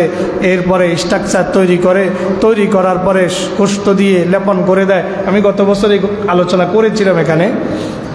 এরপরে এবার আল্লাহকে বলে, রব্বুল আলামিন আম সাঈদুন আও শাকিয়ুন, এটা কি সৌভাগ্যশালী হবে নাকি এটা দুর্ভাগ্যশালী হবে? তখন ফেরেশতাকে আল্লাহ বললে, ফেরেশতা তার ওইখানে সব কিছু লিখে দেয়। ফেরেশতা আল্লাহকে প্রশ্ন করে, রব্বুল আলামিন আযাকারুন আম উনসা, এটা কি ছেলে হবে নাকি মেয়ে হবে? তখন আল্লাহ বলে ছেলে হবে, তখন ছেলে হয়। আল্লাহ যদি বলে মেয়ে হবে, তখন মেয়ে হয়। আল্লাহ ছেলে বললে ফেরেশতা এটার আকৃতি ছেলের মতো করে দেয়। আল্লাহ যদি বলে এটা মেয়ে হবে, ফেরেশতা এটার আকৃতি মেয়ের মতো করে দেয়। পড়েন না সুবহানাল্লাহ। আপনি মনে করেছেন এমনি এমনি সব কিছু হয়ে যায়? মায়ের রেহেমের মধ্যে নুতফা প্রবেশ করার পর থেকেই ফেরেশতা এটার পিছনে লেগে থাকে ভূমিষ্ঠ হওয়া পর্যন্ত। পড়েন না সুবহানাল্লাহ। তাইলে সন্তান ছেলে এবং মেয়ে দেওয়ার মালিক যিনি, তিনি কে? তিনি হচ্ছেন আল্লাহ। এবার আসুন, আল্লাহ পাক রব্বুল আলামিন হযরতে জাকারিয়া আলাইহিস সালামকে এবার শুভ সংবাদ দিতেছেন। আল্লাহ বলেন, ইয়া জাকারিয়া ইন্না নুবাশশিরুকা বিগুলামিন ইসমুহু ইয়াহইয়া লাম নাজআল লাহু মিন ক্বাবলু সামিয়্যা। আল্লাহু আকবার। ইয়া জাকারিয়া, হে জাকারিয়া, ইন্না নুবাশশিরুকা বিগুলামিন, আমি তোমাকে একটা পুত্র সন্তানের শুভ সংবাদ দিচ্ছি। ইসমুহু ইয়াহইয়া, তার নাম হবে ইয়াহইয়া। আমি তোমাকে একটা পুত্র সন্তানের শুভ সংবাদ দিচ্ছি, তার নাম কি হবে? ইয়াহইয়া। লাম নাজআল লাহু মিন ক্বাবলু সামিয়্যা, আল্লাহ বলেন পৃথিবীতে এর আগে এই নামে আর কারো নাম রাখা হয় নাই। সুবহানাল্লাহ। তাহলে মারিয়ামের নামটাও আসলো আল্লাহর কাছ থেকে, ইয়াহইয়ার নামটাও আসলো কার কাছ থেকে? আল্লাহর কাছ থেকে। এতক্ষণ তো দোয়া করছে আল্লাহ সন্তান দাও, সন্তান দাও। এখন যখন আল্লাহ কয় সন্তান যাও, সন্তান দিলাম, এবার আশ্চর্য হয়ে গেছে। এবার কি হয়েছে? আশ্চর্য হয়ে গেছে। একটা দুর্বল ছাত্র যদি আল্লাহর দোয়া শুধু মোনাজাত দেয়, আল্লাহ আমার একটা A+ পাইয়া দাও, আল্লাহ আমি যেন A+ পাই, কিন্তু ক্লাসের একদম দুর্বল ছাত্র, লেখাপড়া পারে না, তেমন কিচ্ছু পারে না, শুধু দোয়া করে আল্লাহ A+ দাও, A+ দাও। যাই হোক পরীক্ষাটা কোনো রকম দিল, রেজাল্টের দিন দেখে যে সত্যি সত্যি সে A+ পাইছে। আশ্চর্য হবে না? কথা কয় না? আশ্চর্য হবে না? দোয়া যদিও করছে যে আল্লাহ চাইলে দিতে পারে, যখন আল্লাহ পাক রব্বুল আলামিন ঘোষণা দিল যাও ইন্না নুবাশশিরুকা বিগুলামিন ইসমুহু ইয়াহইয়া, আমি তোমাকে একটা পুত্র সন্তানের শুভ সংবাদ দিলাম যেটার নাম হবে ইয়াহইয়া। এবার হযরতে জাকারিয়া আশ্চর্য হয়ে গেছে। আল্লাহ সেই কথা বলেন। হযরতে জাকারিয়া আল্লাহকে এবার বলতেছেন ক্বালা রাব্বি আন্না ইয়াকুনু লি গুলামুন ওয়া কানাত ইমরাতি আকিরা ওয়া ক্বাদ বালাগতু মিনাল কিবারি ইতিয়া। রব্বি, হে আমার প্রভু, আন্না ইয়াকুনু লি গুলামুন, যদিও আল্লাহ শুভ সংবাদ দিছে তোমার একটা ছেলে হবে, নাম হবে ইয়াহইয়া, কিন্তু জাকারিয়া তো জানে সে শারীরিকভাবে এখন অক্ষম হয়ে গেছে। স্ত্রীর সাথে মিলামেশা করার মতো শারীরিক শক্তি এখন আর জাকারিয়ার শরীরে অবশিষ্ট নাই। শাইখে পানি বলতে যা বুঝায়, শারীরিকভাবে অক্ষম বলতে যা বুঝায়, এটা তো জাকারিয়া নিজের অবস্থা তো খুব ভালো করে জানে। এই জন্য আল্লাহকে আবারও কয় রব্বি আন্না ইয়াকুনু লি গুলাম, রব্বুল আলামিন কেমনে আমার ছেলে হবে? ওয়া কানাত ইমরাতি আকিরা, আমার স্ত্রী তো অলরেডি বন্দা, জুয়ানকালে আমাকে একটা সন্তান দিতে পারে নাই, আমার স্ত্রী তো অলরেডি বন্দা। ওয়াকাদ বালাগতু মিনাল কিবারি ইতিয়া, আমার কথা তো না বললেই না, আমার কথা তো না বললেই না। ওয়াকাদ বালাগতু মিনাল কিবারি ইতিয়া, আমি তো একদম বার্ধক্যের শেষ সীমানায় পৌঁছে গেছি। বার্ধক্যের শেষ সীমানা বলতে যা বোঝায়, বার্ধক্যের শেষ সীমানায় পৌঁছে গেছি। রব্বুল আলামিন কেমনে আমার সন্তান হবে? কিছুটা আশ্চর্য হয়ে গেছে। আল্লাহর উপরে বিশ্বাস আছে, বিশ্বাসের কোনো ঘাটতি নেই, কিন্তু এরপরও আশ্চর্যান্বিত হয়ে গেছে, জানে আল্লাহ দিতে পারে। তাফসীর ইবনে কাসিরের মধ্যে এই আয়াতের তাফসীরে ইমাম ইবনে কাসির একটা ঘটনা বয়ান করেছেন, একটা ঘটনা নিয়ে এসেছেন। ইমাম ইবনে কাসির ঘটনা আনলেন হযরত ইব্রাহিমের ঘটনা। হযরত ইব্রাহিম আলাইহিস সালাম একদিন আল্লাহ পাক রব্বুল আলামিনকে প্রশ্ন করলেন, রব্বুল আলামিন তুমি কিভাবে মৃতকে জীবিত করো আমি একটু দেখতে চাই। কে বলছে? পয়েন্ট এখানে খেয়াল রাখবেন, ইব্রাহিমের ঘটনা বলে আবার এখানে আসবো।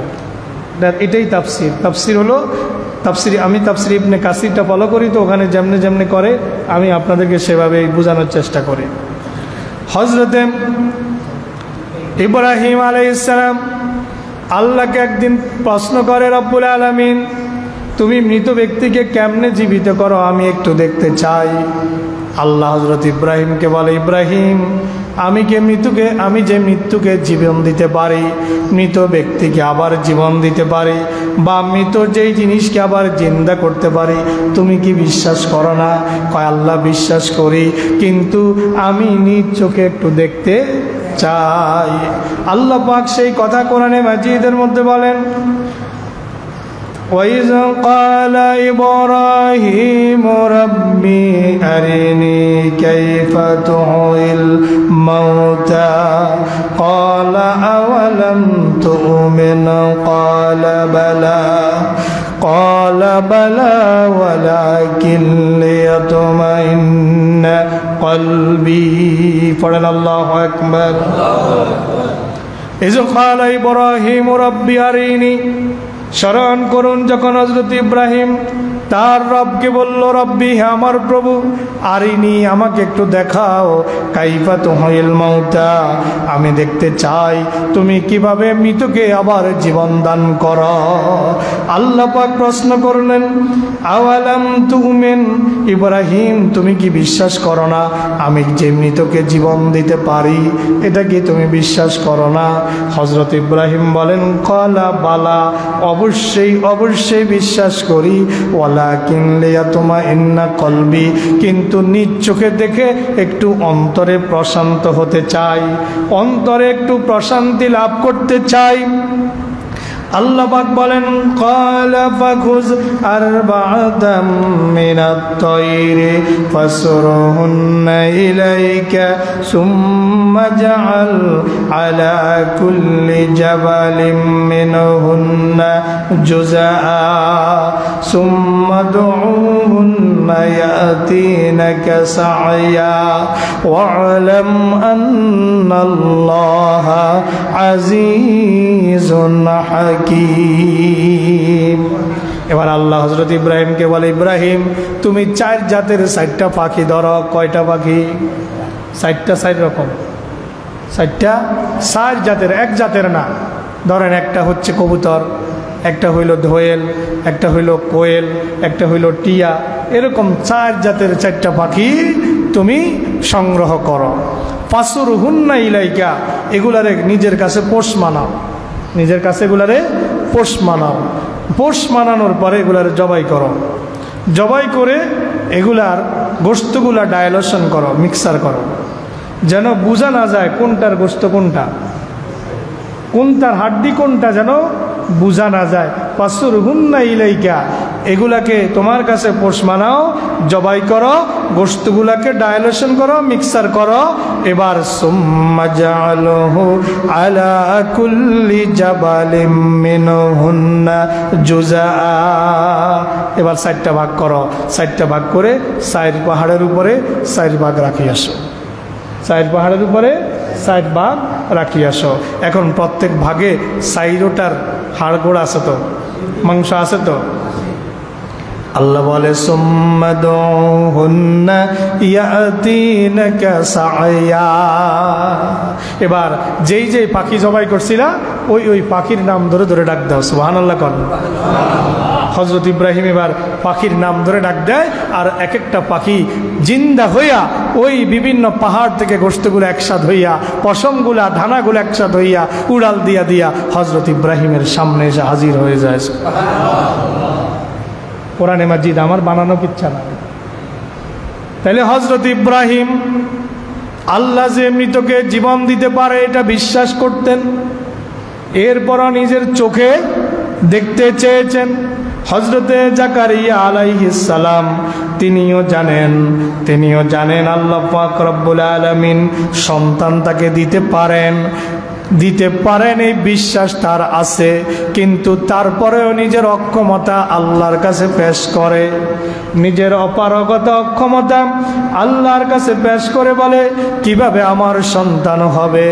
আমি তো একদম বার্ধক্যের শেষ সীমানায় পৌঁছে গিয়েছি, আমার স্ত্রী তো বন্দা। আল্লাহ পাক ডাক দিয়ে বলেন, ক্বালা কাযালিকা ক্বালা রাব্বুকা হুয়া আলাইয়া হাইয়্যিন وقد خلقتك من قبل ولم تك شيئا ক্বালা কাযালিকা, এমনি ভাবেই আল্লাহ পাক রব্বুল আলামিন তোমাকে দান করবেন। ক্বালা কাযালিকা, এমনটাই হবে, তুমি বার্ধক্যের শেষ সীমায় পৌঁছো আর যাই হও সমস্যা নাই, আল্লাহর হুকুমে তোমার স্ত্রীর গর্ভ থেকে সন্তান পয়দা হয়ে যাবে ইনশাআল্লাহ। ক্বালা কাযালিকা, এমনটি হবে। ক্বালা রাব্বুকা হুয়া আলা হাইয়িনুন, তুমি যদিও অতিশয় বৃদ্ধ হয়ে গিয়েছ, তোমার স্ত্রী যদিও বন্ধা হয়ে গিয়েছে, রব্বুকা হুয়া আলাইয়া হাইয়িনুন, তোমার স্ত্রীর গর্ভ থেকে সন্তান বের করে আনা এটা তোমার রবের জন্য খুবই সহজ কাজ। পড়েন সুবহানাল্লাহ। সূরা মারইয়াম 9 নম্বর আয়াত। হুয়া আলাইয়া হাইয়িনুন, এটা তোমার রবের জন্য কি কাজ? খুবই সহজ কাজ। ওয়াকাদ খলাকতুকা মিন ক্বাবলু ওয়া লাম তাকু শাইআ, আল্লাহ বলেন তোমাকে তো আল্লাহ ইতিপূর্বে সৃষ্টি করেছেন যখন তুমি কিছুই ছিল না। আমাদের কোনো অস্তিত্ব পৃথিবীতে ছিল? আমাদের কোনো অস্তিত্ব পৃথিবীতে ছিল না। সেই কথা আল্লাহ পাক সূরাতুদ দাহারের মধ্যে আল্লাহ পাক এইভাবে বলেন। সূরা দাহারের আরেকটা নাম সূরাতুল ইনসান। সূরাতুল ইনসান বা সূরাতুদ দাহারের 1 নম্বর আয়াতে আল্লাহ বলেন, হাল আতা আলাল ইনসানি হিনুম মিনাদ দাহরি লাম ইয়াকুন শাইআম মাযকুরা। হালা তাআলাল ইনসান, মানুষের উপরে এক মহাকাল অতিবাহিত হয়ে গিয়েছে। হালা তাআলাল ইনসানে, মানুষের উপরে কি অতিবাহিত হয়নি? আল্লাহ প্রশ্ন করতেছেন, তার মানে মানুষের উপরে অতিবাহিত হয়ে গেছে হিনুম মিনাদ দাহারে, এক মহাকাল, এক অনন্তকাল মানুষের উপর দিয়ে অতিবাহিত হয়ে গেছে। যেমন এখন এই যে শিশুটা এখানে বসে আছে, এই শিশুটা একদিন বড় হবে, বিয়ে করবে, তার সন্তান হবে, কিন্তু তার সন্তানের অস্তিত্ব কি এখন পৃথিবীতে আছে? কথা বলেন, আছে? নাই। কিন্তু তার সন্তানের রূহ তো আলমে আরোহে জমা আছে, ঠিক কিনা? ঠিক কিনা? আল্লাহ পাক বলেন, ও মানুষেরা, হালা তাআলাল ইনসান, মানুষের উপর দিকে এমন একটা মহাকাল অতিবাহিত হয় নাই, লাম ইয়াকুন শাইআম মাযকুরা, যখন তার কোনো অস্তিত্বই পৃথিবীতে ছিল না, উল্লেখ করার মতো সে কিছুই ছিল না। তাহলে সৃষ্টি করলেন কে? আল্লাহ। সূরা মারইয়ামের 9 নম্বর আয়াতে হযরতে জাকারিয়াকে লক্ষ্য করে আল্লাহ পাক বলেন, ওয়াকাদ খলাকতুকা মিন ক্বাবলু ওয়া লাম তাকু শাইআ। ওয়াকাদ খলাকতুকা মিন ক্বাবলু, আমি তো তোমাকে ইতিপূর্বে সৃষ্টি করেছি যখন তোমার কোনো অস্তিত্বই পৃথিবীতে ছিল না। এবার হজরতে জাকারিয়ার মনে শান্তি নেই, এরপরও শান্তি নেই, এরপরও সিমটম চায়, নিদর্শন চায়। রব্বুল আলামিন, আমার স্ত্রী যে গর্ভবতী হয়েছে কেমনে বুঝলাম? কেমনে বুঝবো? এখনকার সময় তো এখন তো আর এখন আলট্রাসোনোগ্রাফি আছে, তারপরে বাজারের মধ্যে 30 টাকা থেকে 60 টাকা 100 টাকা দিয়া এখন ওই যে কি বলে কুইক লেডি চেক, এখন স্টিক দিয়া আপনি পেশাবের মধ্যে, হ্যাঁ পেশাবের মধ্যে সকালবেলার পেশাব, স্ত্রীর সকালবেলার পেশাব সংগ্রহ করে ওইটার মধ্যে কাঠি একটা ঢুকাইলে ওই কাঠির মধ্যে বলে দেয় স্ত্রী প্রেগনেন্ট হচ্ছে কিনা, কনসিভ করছে কিনা, ঠিক কিনা? এখন ডাক্তারের কাছে যাওয়া লাগে না, ঘরে বসেই আপনি প্রেগনেন্সি টেস্ট করতে পারেন। এটা মুরব্বীরা কইতে পারতো না, এই যুগে যারা বিয়ে করছে তারা কইতে পারে, ঠিক কিনা? মুরব্বীকে এটার খবর নাই, মুরব্বীরা এগুলো জানে না। আচ্ছা যাই হোক, প্রেগনেন্সি টেস্ট এখন ঘরে বসে করা যায়, অথবা আলট্রাসোনোগ্রাফি করলে দেখা যায় পেটে সন্তান আছে না নাই। হজরতে জাকারিয়া আল্লাহর কাছে কয়, আল্লাহ স্ত্রী যে গর্ভবতী হয়েছে এটা কেমনে বুঝবো? এটা সিমটম আমার একটু বলে দাও। কন্যা সুবহানাল্লাহ, একটু জিকির করেন, লা ইলাহা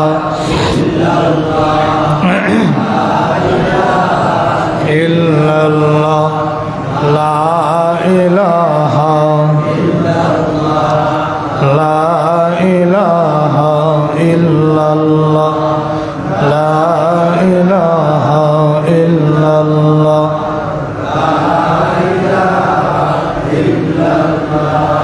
লা ইলাহা ইল্লাল্লাহ,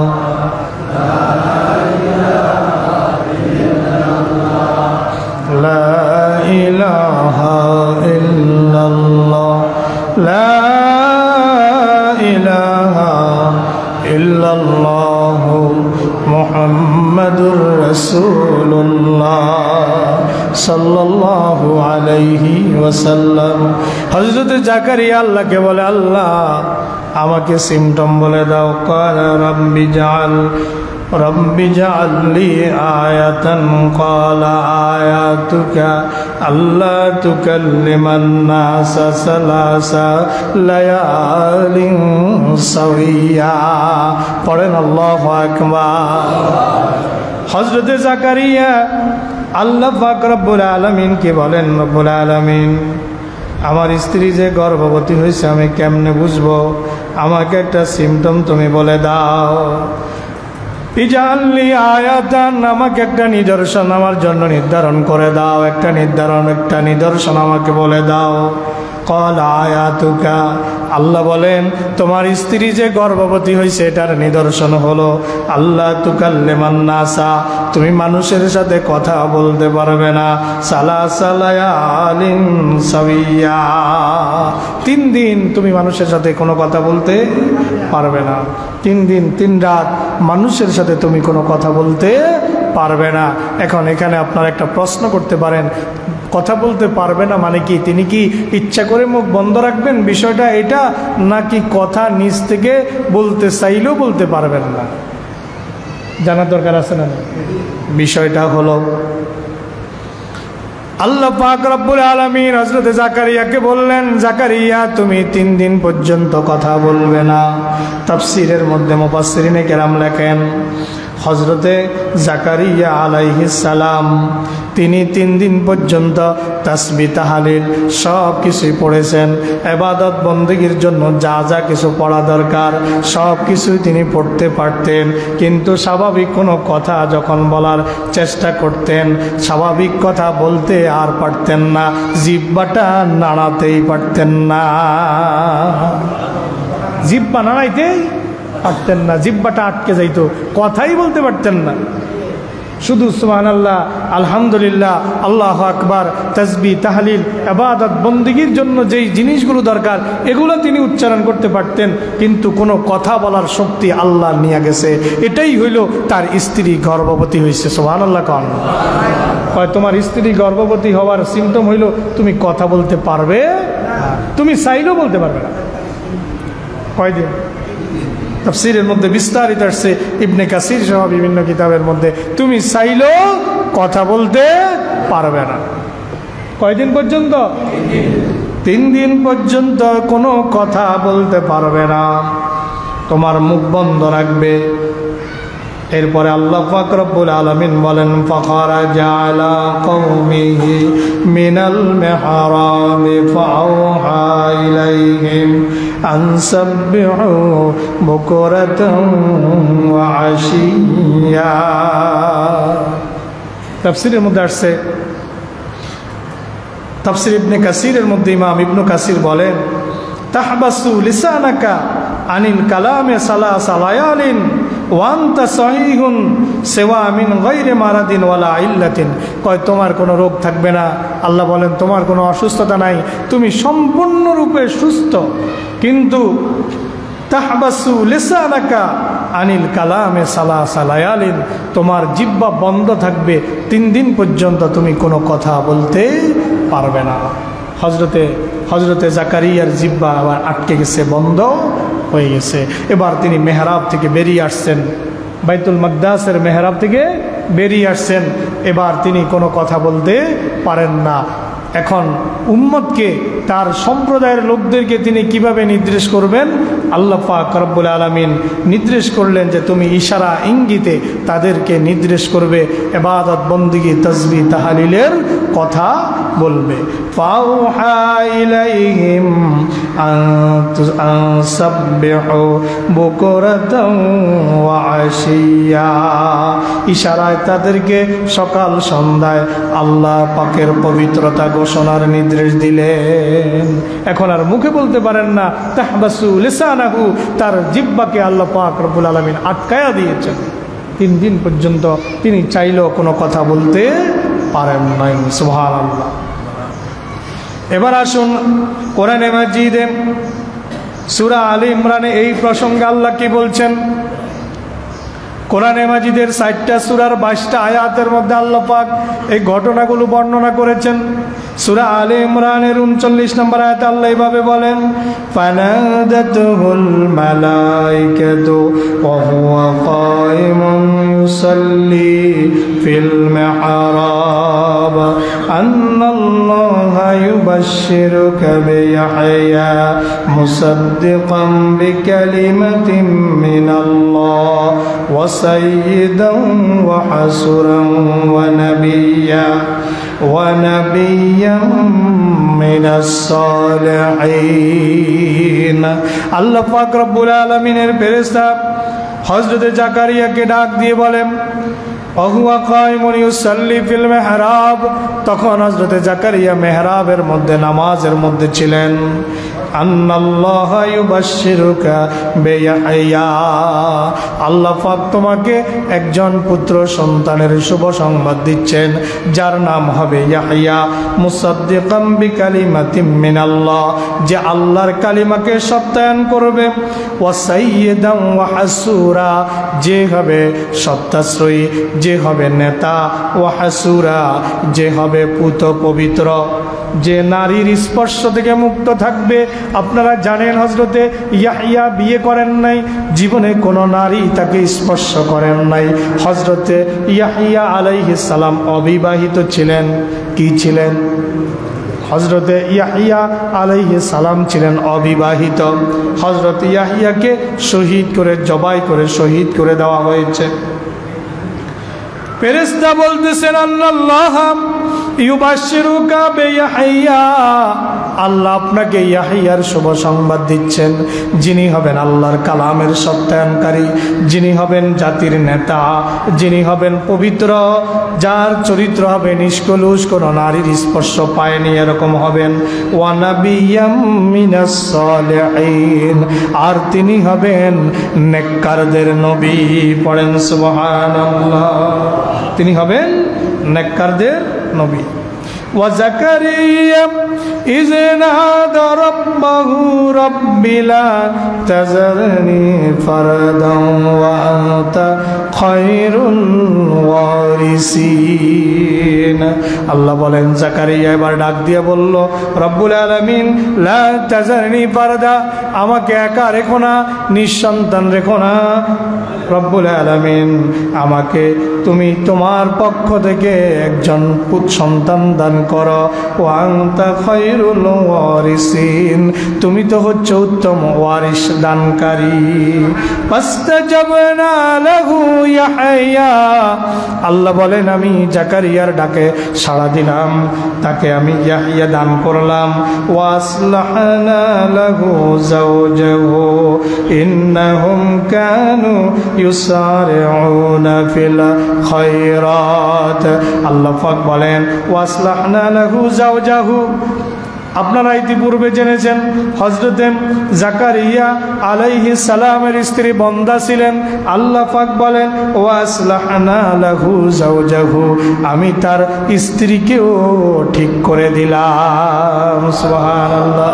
ওয়াসলাহনা লাহু যাওজাহু, তার জন্য তার স্ত্রীকে তার যোগ্য করে দিলাম। ইন্নাহুম কানু ইউসারিউনা ফিল খায়রাত, তারা স্বামী এবং স্ত্রী সৎ কাজে আপ্রাণ চেষ্টা করত। ওয়ায়াদউনানা রাগাবান ওয়া রাহাবা, তারা আশা এবং ভয় নিয়ে আমি আল্লাহকে ডাকতো। ওয়া কানু লানা খাশিঈন, আর তারা সদা সর্বদা আমার কাছে ছিল অবনত। সুবহানাল্লাহ। তারা আমার কাছে সদা সর্বদা কি ছিল? অবনত ছিল।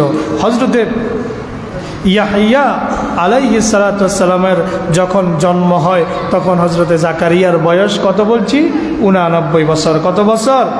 89 বছর। হযরতে জাকারিয়া আলাইহিস সালাতু ওয়াস সালামের ব্যাপারে এবার আল্লাহ পাক রব্বুল আলামিন বলেন, হযরত ইয়াহিয়া আলাইহিস সালামকে যখন আল্লাহ পাক দিলেন, হযরত ইয়াহিয়াকে আল্লাহ পাক একদম শৈশবে, একদম ছোটবেলায় আল্লাহ পাক তাকে নবুয়ত দান করলেন। পড়েন সুবহানাল্লাহ। পৃথিবীতে যত নবী এসেছে একমাত্র নবী হযরত ইয়াহিয়া, যাকে আল্লাহ শিশুকালেই নবুয়ত দান করেছেন। সুবহানাল্লাহ পড়েন।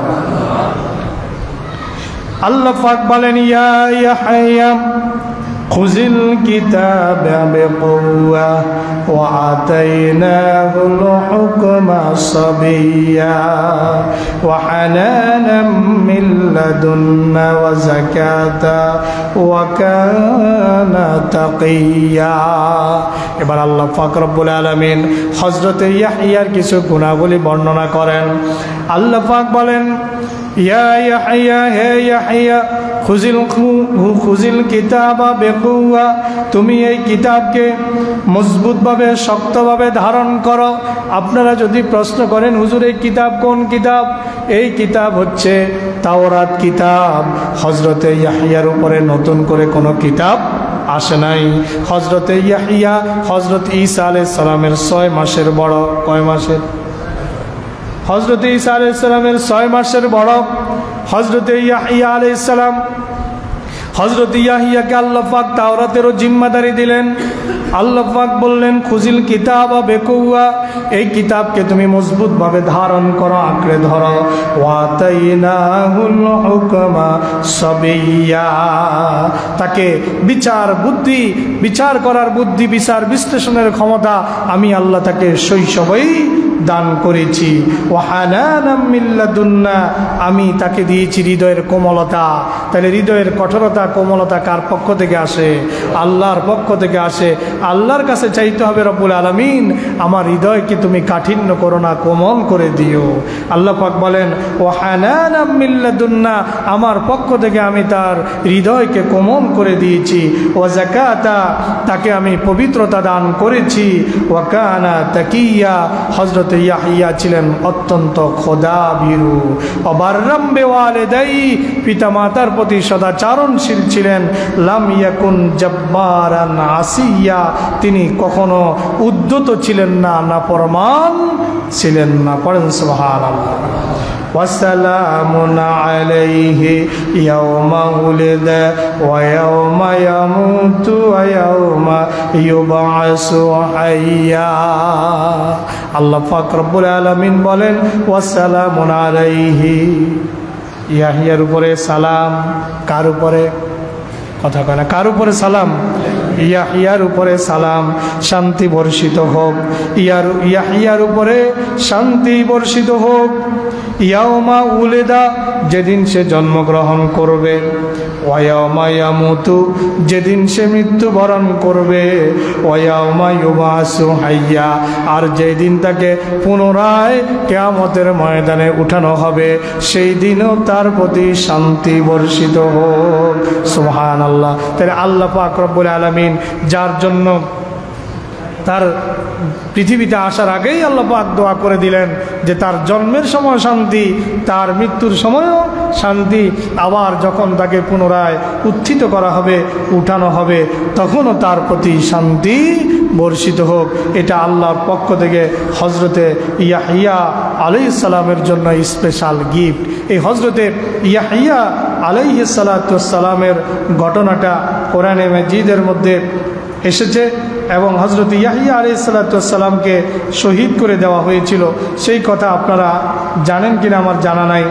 হযরতে ইয়াহিয়া আলাইহিস সালাম তিনি যখন নবুয়ত যখন প্রাপ্ত হলেন, নবুয়তের দাওয়াত যখন মানুষকে দিয়ে যাচ্ছেন, ওই সময় তার দেশের মধ্যে একজন অত্যাচারী বাদশা ছিল।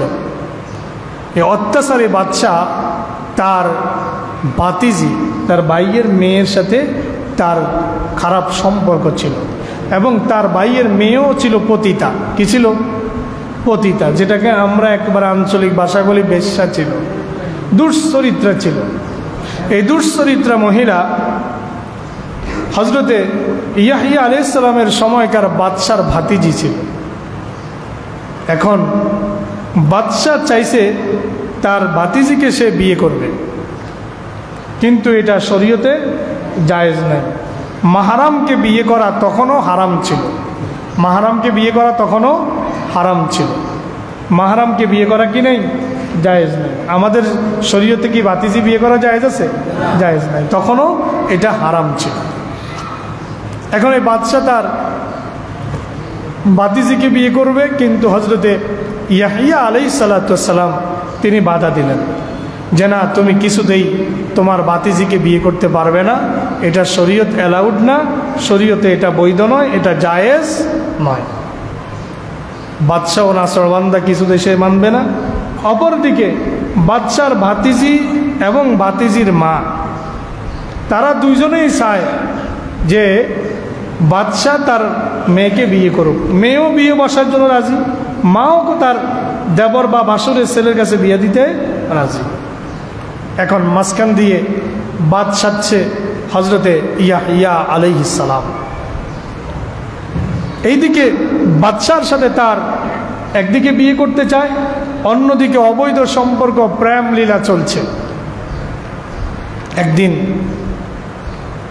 বাদশা তার প্রেমিকাকে জিজ্ঞেস করলো, তুমি আমার কাছে কি চাও, কি দিলে পরে তুমি সন্তুষ্ট হবে?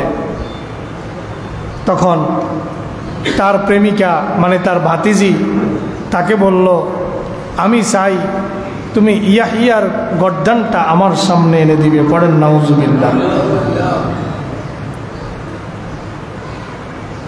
এর আগেই তাদের পরচনা, একটু কথা রয়ে গেছে, এর আগেই তাদের দুইজনের পরচনায় হজরত ইয়াহিয়া আলাইহিস সালামকে কারাগারে বন্দি করা হয়েছে।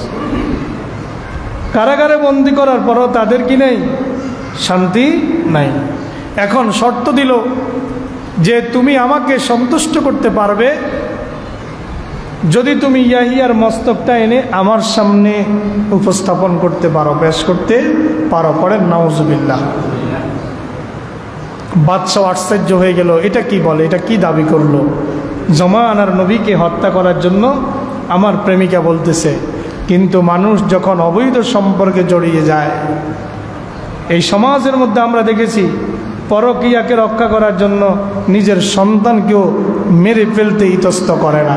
গত কয়েক বছর আগের ঘটনা, ঢাকাতে নিজের ছেলে মায়ের পরকীয়া দেখে ফেলার কারণে নিজ হাতে সন্তানকে হত্যা করে ডিপ ফ্রিজের মধ্যে ঢুকায় রাখছে। পড়েন নাউজুবিল্লাহ। নিজের সন্তানকে হত্যা করতে কার্পণ্য করে না, নিজের পরকীয়াকে রক্ষা করার জন্য। এরকম পরকীয়া বাজ পুরুষ সারা দেশে আছে, শুধু আমাদের এলাকায় নাই। কথা কয় না কা? হ্যাঁ, সারা পৃথিবীতে আছে। বাংলাদেশে এরকম দুশ্চরিত্র পুরুষ বাংলাদেশে নাই। নিজের স্ত্রী ঘরে থাকার পরেও রাতের আঁধারে আরেকজনের মহিলার কাছে যায়, এরকম পুরুষ আমাদের দেশে নাই। মনে রাখবেন, পৃথিবীর প্রথম হত্যাকাণ্ড হয়েছিল একটা মেয়েকে কেন্দ্র করে। কাকে কেন্দ্র করে? একটা মেয়েকে কেন্দ্র করে পৃথিবীর প্রথম হত্যাকাণ্ড হয়েছিল। হযরতে আদমের স্ত্রীর গর্ভ থেকে, হযরতে হাওয়ার গর্ভ থেকে দুইটা করে সন্তান হতো, একটা ছেলে একটা মেয়ে। পৃথিবীতে আর কোনো দম্পতি নাই যাদের সন্তানের সাথে বিয়ে শাদী হবে।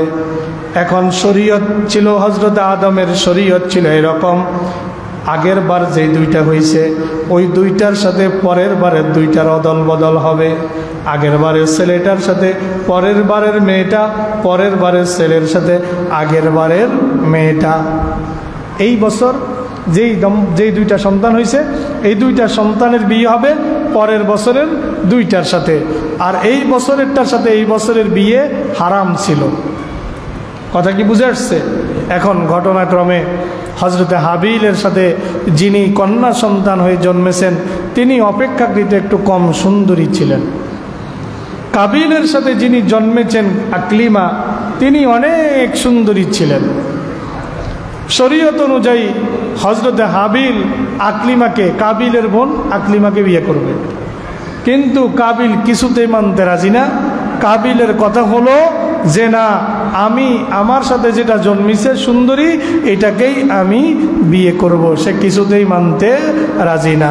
কিন্তু আদমের শরীয়ত হলো তোমার সাথে যেই আকলিমা জন্মেছে কাবিলের সাথে, এটা হচ্ছে তার মাহারাম, মাহারামকে বিয়ে করা জায়েজ নাই। মাহারামকে বিয়ে করা কি নেই? জায়েজ নাই। মনে রাখবেন, যেগুলা সমাজে দুশ্চরিত্র, এগুলার কাছে বাতিজিয়ে কি, আর শাসিয়ে কি, আর খালায় কি, আর আপনার বঞ্জিয়ে কি, আর বইনে কি, এগুলার কাছে সব সমান। দুশ্চরিত্র পুরুষদের কাছে সব, কথা কয় না কা, দুশ্চরিত্র পুরুষদের কাছে সব কি সমান। এটা কি এখন শুরু হয়েছে না কাবিল থেকে শুরু হয়েছে? এখন যেই দুশ্চরিত্র পুরুষগুলা বাতিজির দিকেও তাকায়, শাসির দিকেও তাকায়, এরকম আছে না নাই? স্বাস্থ্য বইনের দিকেও তাকায়, আবার শাসির দিকেও, হ্যাঁ শাসির দিকেও, আবার স্বাস্থ্য বইনের দিকেও তাকায়। এগুলা কার উত্তরসূরি? এগুলা সবগুলা কাবিলের উত্তরসূরি। কার? কথা কন না, কার উত্তরসূরি? কাবিলের উত্তরসূরি। কাবিল কিছুতেই মানতে রাজি না, কয় না আমি আকলিমারে বিয়ে করব, সুন্দরীটা আমার লগে জন্ম নিছে। আদম কয় না, এটা তোর বোন, এটা তোর মাহারাম, এটাকে বিয়ে করা তোর জন্য আল্লাহ হারাম করে দিছে, এটাকে হাবিল বিয়ে করবে, তুই হাবিলের বোনরে বিয়ে কর। কয় কিছুতেই মানতে রাজি না, কিছুতেই মানব না। এবার আল্লাহর পক্ষ থেকে সিদ্ধান্ত আসলো, কাবিলও আল্লাহর রাস্তায় কোরবানি দিবে, হাবিলও কোরবানি দিবে। হজরতে হাবিল তিনি গরু ছাগল এগুলো চড়াতেন, মেষ চড়াতেন, ছাগল চড়াতেন, তিনি পশু আল্লাহর রাস্তায় কোরবানি দিলেন। আর কাবিল কৃষক ছিল, কিছু শস্য দানা তিনি এনে কোরবানি হিসাবে পেশ করলেন। তখনকার কোরবানি কবুল হয়েছে কিনা এটার সাথে সাথেই প্রমাণ হয়ে যেত। আসমান থেকে এক খণ্ড আগুন এসে যার কোরবানি কবুল হয়েছে তার কোরবানিকে জ্বালায়া দিত। বলেন সুবহানাল্লাহ। এই যুগে যদি আসমান থেকে কোরবানি আগুন এসে জ্বালায়া দেওয়ার সিস্টেম থাকতো, তাহলে দেখা যাইতো হাজারে একজনেরও কোরবানি। অধিকাংশ কোরবানি দেয়, কোরবানি না দিলে মাইনসে কি কইব? কোরবানি না দিলে মাইনসে কি কইব? মাইয়া বিয়া দিছি 2 মাস হয় না, এখন যদি কোরবানি না দেই, মাইয়া শ্বশুর বাড়ির তো মেহমান ঘরে মাইয়া মুখ ছোট হইব, সুদে কিস্তিতে টাকা লই হইল কোরবানি দিতে হইব। এরকম আছে না নাই? আসমান থেকে আগুন আসলো, হজরতে হাবিলের কোরবানি জ্বালায়া দিল। তাইলে নিয়ম অনুযায়ী এখন আকলিমাকে বিয়া করবে কে? হাবিল। কোরবানি কবুল হয়েছে কারটা? হাবিলেরটা। এরপরেও কাবিল শুনতে রাজি না, কারণ চরিত্র যদি একবার খারাপ হয়, এটারে পানি পড়া দিল কাজ হয় না। চরিত্র যদি একবার খারাপ হয়, বুড়া হয়ে গেলে 60 বছর বয়স হয়ে গেল, অভ্যাস পাল্টে না। আল্লাহর নবী বলেছেন, যদি তোমরা শোনো একটা পাহাড় তার জায়গা থেকে স্থানান্তর হয়ে অন্য জায়গায় চলে গেছে, বিশ্বাস করতে পারো, বিশ্বাস করিও।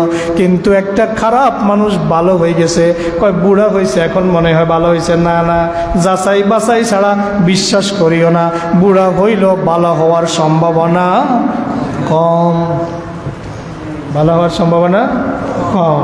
যদি শরীর জীর্ণ শীর্ণ হয়ে যায়, এরপর রাস্তা দিয়ে মেয়ে একটা যুবতী একটা যাইলে, ওইটাকে একটা কথা অন্তত না বললে তার হৃদয়ে শান্তি হয় না, কারণ তার তো দিলটা মরে গেছে, তার তো দুশ্চরিত্র তাকে এমনভাবে আষ্টে পৃষ্ঠে ঘেরে ধরেছে, তার চরিত্রের মধ্যে কালিমা লেপন হয়ে গেছে এমনভাবে, এখন তার কাছে ওইটাই ভালো লাগে। ঠিক কিনা কথা বলেন? হযরতে হাবিল তার কোরবানি আল্লাহ তাআলা কবুল করে নিলেন। কাবিল কিছুতে মানতে রাজি না, না আমি এই কাকলিমাকে বিয়ে করব। কাবিল সিদ্ধান্ত নিল হযরত হাবিলকে হত্যা করবে। হযরতে হাবিলকে কাবিল হত্যা করলো। তাহলে পৃথিবীর প্রথম হত্যাকাণ্ড সংগঠিত হয়েছে একটা নারীকে কেন্দ্র করে। কাকে কেন্দ্র করে? একটা নারীকে কেন্দ্র করে পৃথিবীর প্রথম হত্যাকাণ্ড সংগঠিত হয়েছে। কিয়ামত পর্যন্ত যত হত্যাকাণ্ড পৃথিবীতে সংগঠিত হবে, কাবিল তার একটা ভাগ পাবে কি পাবে না? কাবিলের আমলনামায় তার একটা ভাগ পৌঁছে যাবে। এবার আসি হযরতে ইয়াহইয়া আলাইহিস সালাতু ওয়াস সালামের সময়কার বাদশা। সে তার ভাতিজিকে বিয়ে করতে চায়, কারণ সে তো কাবিলের বংশধর। কার বংশধর? সে তো কাবিলের যোগ্য উত্তরসূরি। হযরত ইয়াহইয়া আলাইহিস সালামকে কারাগারে নিক্ষেপ করেছে, এরপরও শান্তি নাই। তার প্রেমিকার দাবি ইয়াহইয়াকে হত্যা করে তার মস্তক তাকে জবাই করে আমার সামনে এনে উপস্থাপন করো, তবেই আমার হৃদয় শান্তি পাবে। পড়েন না নাউজুবিল্লাহ। এবার বাদশাহ বহু চিন্তা ভাবনা করে, কারণ তার ওই অবৈধ প্রেমে বুঁদ হয়ে আছে, তার বিবেকের দরজা বন্ধ হয়ে গেছে, তার বিবেকের চোখ বন্ধ হয়ে গেছে। এবার সে জল্লাদ পাঠায়া হযরতে ইয়াহইয়া আলাইহিস সালামকে জবাই করে তার মস্তকটা এনে তার প্রেমিকার সামনে হাজির করে হযরতে ইয়াহইয়াকে শহীদ করে দেয়। পড়েন নাউজুবিল্লাহ। এইভাবে হযরত ইয়াহইয়া আলাইহিস সালামকে শহীদ করে দেয়, তাও একটা অবৈধ প্রেমের কারণে। এই ঘটনা কি আপনাদের আগে জানা ছিল? হ্যাঁ, এইভাবে বিস্তারিত জানা ছিল? অনেকের হয়তো জানা ছিল না, হয়তো এই সূরার তাফসীর আপনাদের সামনে আসে নাই, এই জন্য জানেন নাই। হযরত ইয়াহইয়াকে তাও অবৈধ সম্পর্ক বাতিজিকে বিয়ে করার জন্য হযরত ইয়াহইয়া আলাইহিস সালামকে শহীদ করে দেওয়া হয়েছে। ইন্না লিল্লাহি ওয়া ইন্না ইলাইহি রাজিউন। আল্লাহর নবী সাল্লাল্লাহু আলাইহি সাল্লাম এখন বলবেন, হুজুর এটা কি বানানো কিচ্ছা? না, বানানো কিচ্ছা না। দেখুন হাদিস থেকে বলছি, মুসান্নাফ ইবনে আবি শায়বা হাদিস নাম্বার 30,676, হাদিসের সনদ হচ্ছে সহি সনদে বর্ণিত হয়েছে। আল্লাহর নবী সাল্লাল্লাহু আলাইহি ওয়াসাল্লাম বলেছেন, ইয়াহইয়া ইবনু জাকারিয়ার মাথা বনু ইসরাইলের একজন পতিতার কাছে হাদিয়া পাঠানো হয়েছিল। পড়েন নাউজুবিল্লাহ। ইয়াহইয়ার মাথাকে একজন পতিতার কাছে হাদিয়া পাঠাইছে, তার প্রেমিক হাদিয়া পাঠাইছে। আল্লাহর নবীর হাদিস, হাদিসের মান সহি, মুসান্নাফ ইবনে আবি শায়বা 30,676 নম্বর হাদিস। আরেকখানা হাদিস আসছে মুসান্নাফ ইবনে আবি শায়বার মধ্যে 31,905 নম্বর, এবং তারিখে তাবারির মধ্যে এসেছে প্রথম খণ্ড 586 নম্বর পৃষ্ঠা। এখানেও একই কথা এসেছে যে হযরত ইয়াহইয়া আলাইহিস সালামের মাথা না নিয়ে আসা পর্যন্ত আমরা খুশি হব না। এই কথা বলেছিল ওই বাদশার প্রেমিকা, এই কথা বলেছিল, এবং প্রেমিকের মাও এই কথা বলেছিল। তাদের মা এবং মেয়ের যৌথ প্ররোচনায় বাদশাহ হযরত ইয়াহইয়া আলাইহিস সালাতু ওয়াস সালামকে জবাই করে শহীদ করে দিয়েছেন। ইন্না লিল্লাহি ওয়া ইন্না ইলাইহি রাজিউন। এইভাবে হযরতে ইয়াহইয়া আলাইহিস সালামকে শহীদ করে দেওয়া হয়। আরেকটা ঘটনা বলে আজকের আলোচনা শেষ করব, সেটা হচ্ছে হযরতে জাকারিয়া কিভাবে ইন্তেকাল করেছেন আপনারা জানেন? হযরতে জাকারিয়া কিভাবে ইন্তেকাল করেছেন এই ঘটনা কি আপনারা জানেন? একটা ঘটনা আমাদের সমাজে প্রচলিত আছে এরকম, হযরতে জাকারিয়া আলাইহিস সালামকে করাত দিয়ে দ্বিখণ্ডিত করা হয়েছে। আপনারা এই ঘটনাটা শুনছেন না? শুনছেন? কে কে শুনছেন একটু হাত দেখান তো। আপনারা শুনছেন না এই ঘটনা? এই ঘটনা সম্পূর্ণ মিথ্যা, বানোয়াট। এই ধরনের কোনো ঘটনাই ঘটে নাই। তাফসিরের মধ্যে, এই তাফসিরের যিনি লেখক ইমাম হাফেজ ইমামউদ্দিন ইবনু কাসির রাহিমাহুল্লাহ, তার বিখ্যাত একটা গ্রন্থ আছে আল বিদায়া ওয়ান নেহায়া। আল বিদায়া ওয়ান নেহায়া, এই কিতাবের মধ্যে তিনি লিখেছেন এই ঘটনা অবান্তর। এই ধরনের কোনো ঘটনাই হযরতে জাকারিয়ার সাথে ঘটে নাই। হযরতে জাকারিয়া আলাইহিস সালাম স্বাভাবিকভাবে মৃত্যুবরণ করেছেন। পড়েন আলহামদুলিল্লাহ। হযরতে জাকারিয়া স্বাভাবিকভাবে মৃত্যুবরণ করেছেন। কিন্তু আমরা শুনে আসছি অনেক হুজুররাও ওয়াজের ময়দানে এই জাল জয়ীব কিচ্ছা দিয়ে ওয়াজ করেছেন যে হযরতে জাকারিয়াকে তারা দৌড়াইতে দৌড়াইতে তার কওমের লোকেরা হঠাৎ করে সামনে এক বিশাল গাছ দেখছে। গাছ দেখার পরে হযরতে জাকারিয়া গাছের কাছে আশ্রয় চাইছে। গাছ দুই ভাগ হয়ে গেছে। হযরত জাকারিয়া ভিতরে ঢুকে গেছে। শয়তান পিছের থেকে পাঞ্জাবি টেনে ধরছে, কাপড় টেনে ধরছে, কাপড় একটু বাইর হয়ে রয়েছে। মানুষেরা পিছে দিয়ে দৌড়াইতে দৌড়াইতে আসছে। শয়তান মানুষের আকৃতি ধরে বলছে, দেখো এই যে পাঞ্জাবি, এই যে জামার কোনা আমি ধরে রাখছি, জাকারিয়া গাছের পেটের মধ্যে আছে, তোমরা গাছকে উপর থেকে করাত দিয়ে দ্বিখণ্ডিত করে ফেলো। হযরতে জাকারিয়া এইভাবে শহীদ হয়ে গেছে, এইভাবে তাকে শহীদ করে দেওয়া হয়েছে, করাত দিয়ে কেটে টুকরা টুকরা করা হয়েছে। সম্পূর্ণ মিথ্যা কথা, জাল কথা, বানোয়াট কথা। এই ধরনের কোনো ঘটনাই ঘটে নাই। এগুলো ইসরায়েলি বর্ণনা, যাচাই বাছাই ছাড়া অনেকে মাহফিলে তাফসীরের মধ্যে বয়ান করে। এই ধরনের কোনো ঘটনা ঘটে নাই। হযরতে জাকারিয়া স্বাভাবিকভাবে মৃত্যুবরণ করেছেন। আমরা একটু দুরূদ পড়ি, আল্লাহুম্মা সাল্লি আলা মুহাম্মাদ ওয়া আলা আলি মুহাম্মাদ কামা সাল্লাইতা আলা ইব্রাহিম ওয়া আলা আলি ইব্রাহিম ইন্নাকা হামিদুম মাজিদ।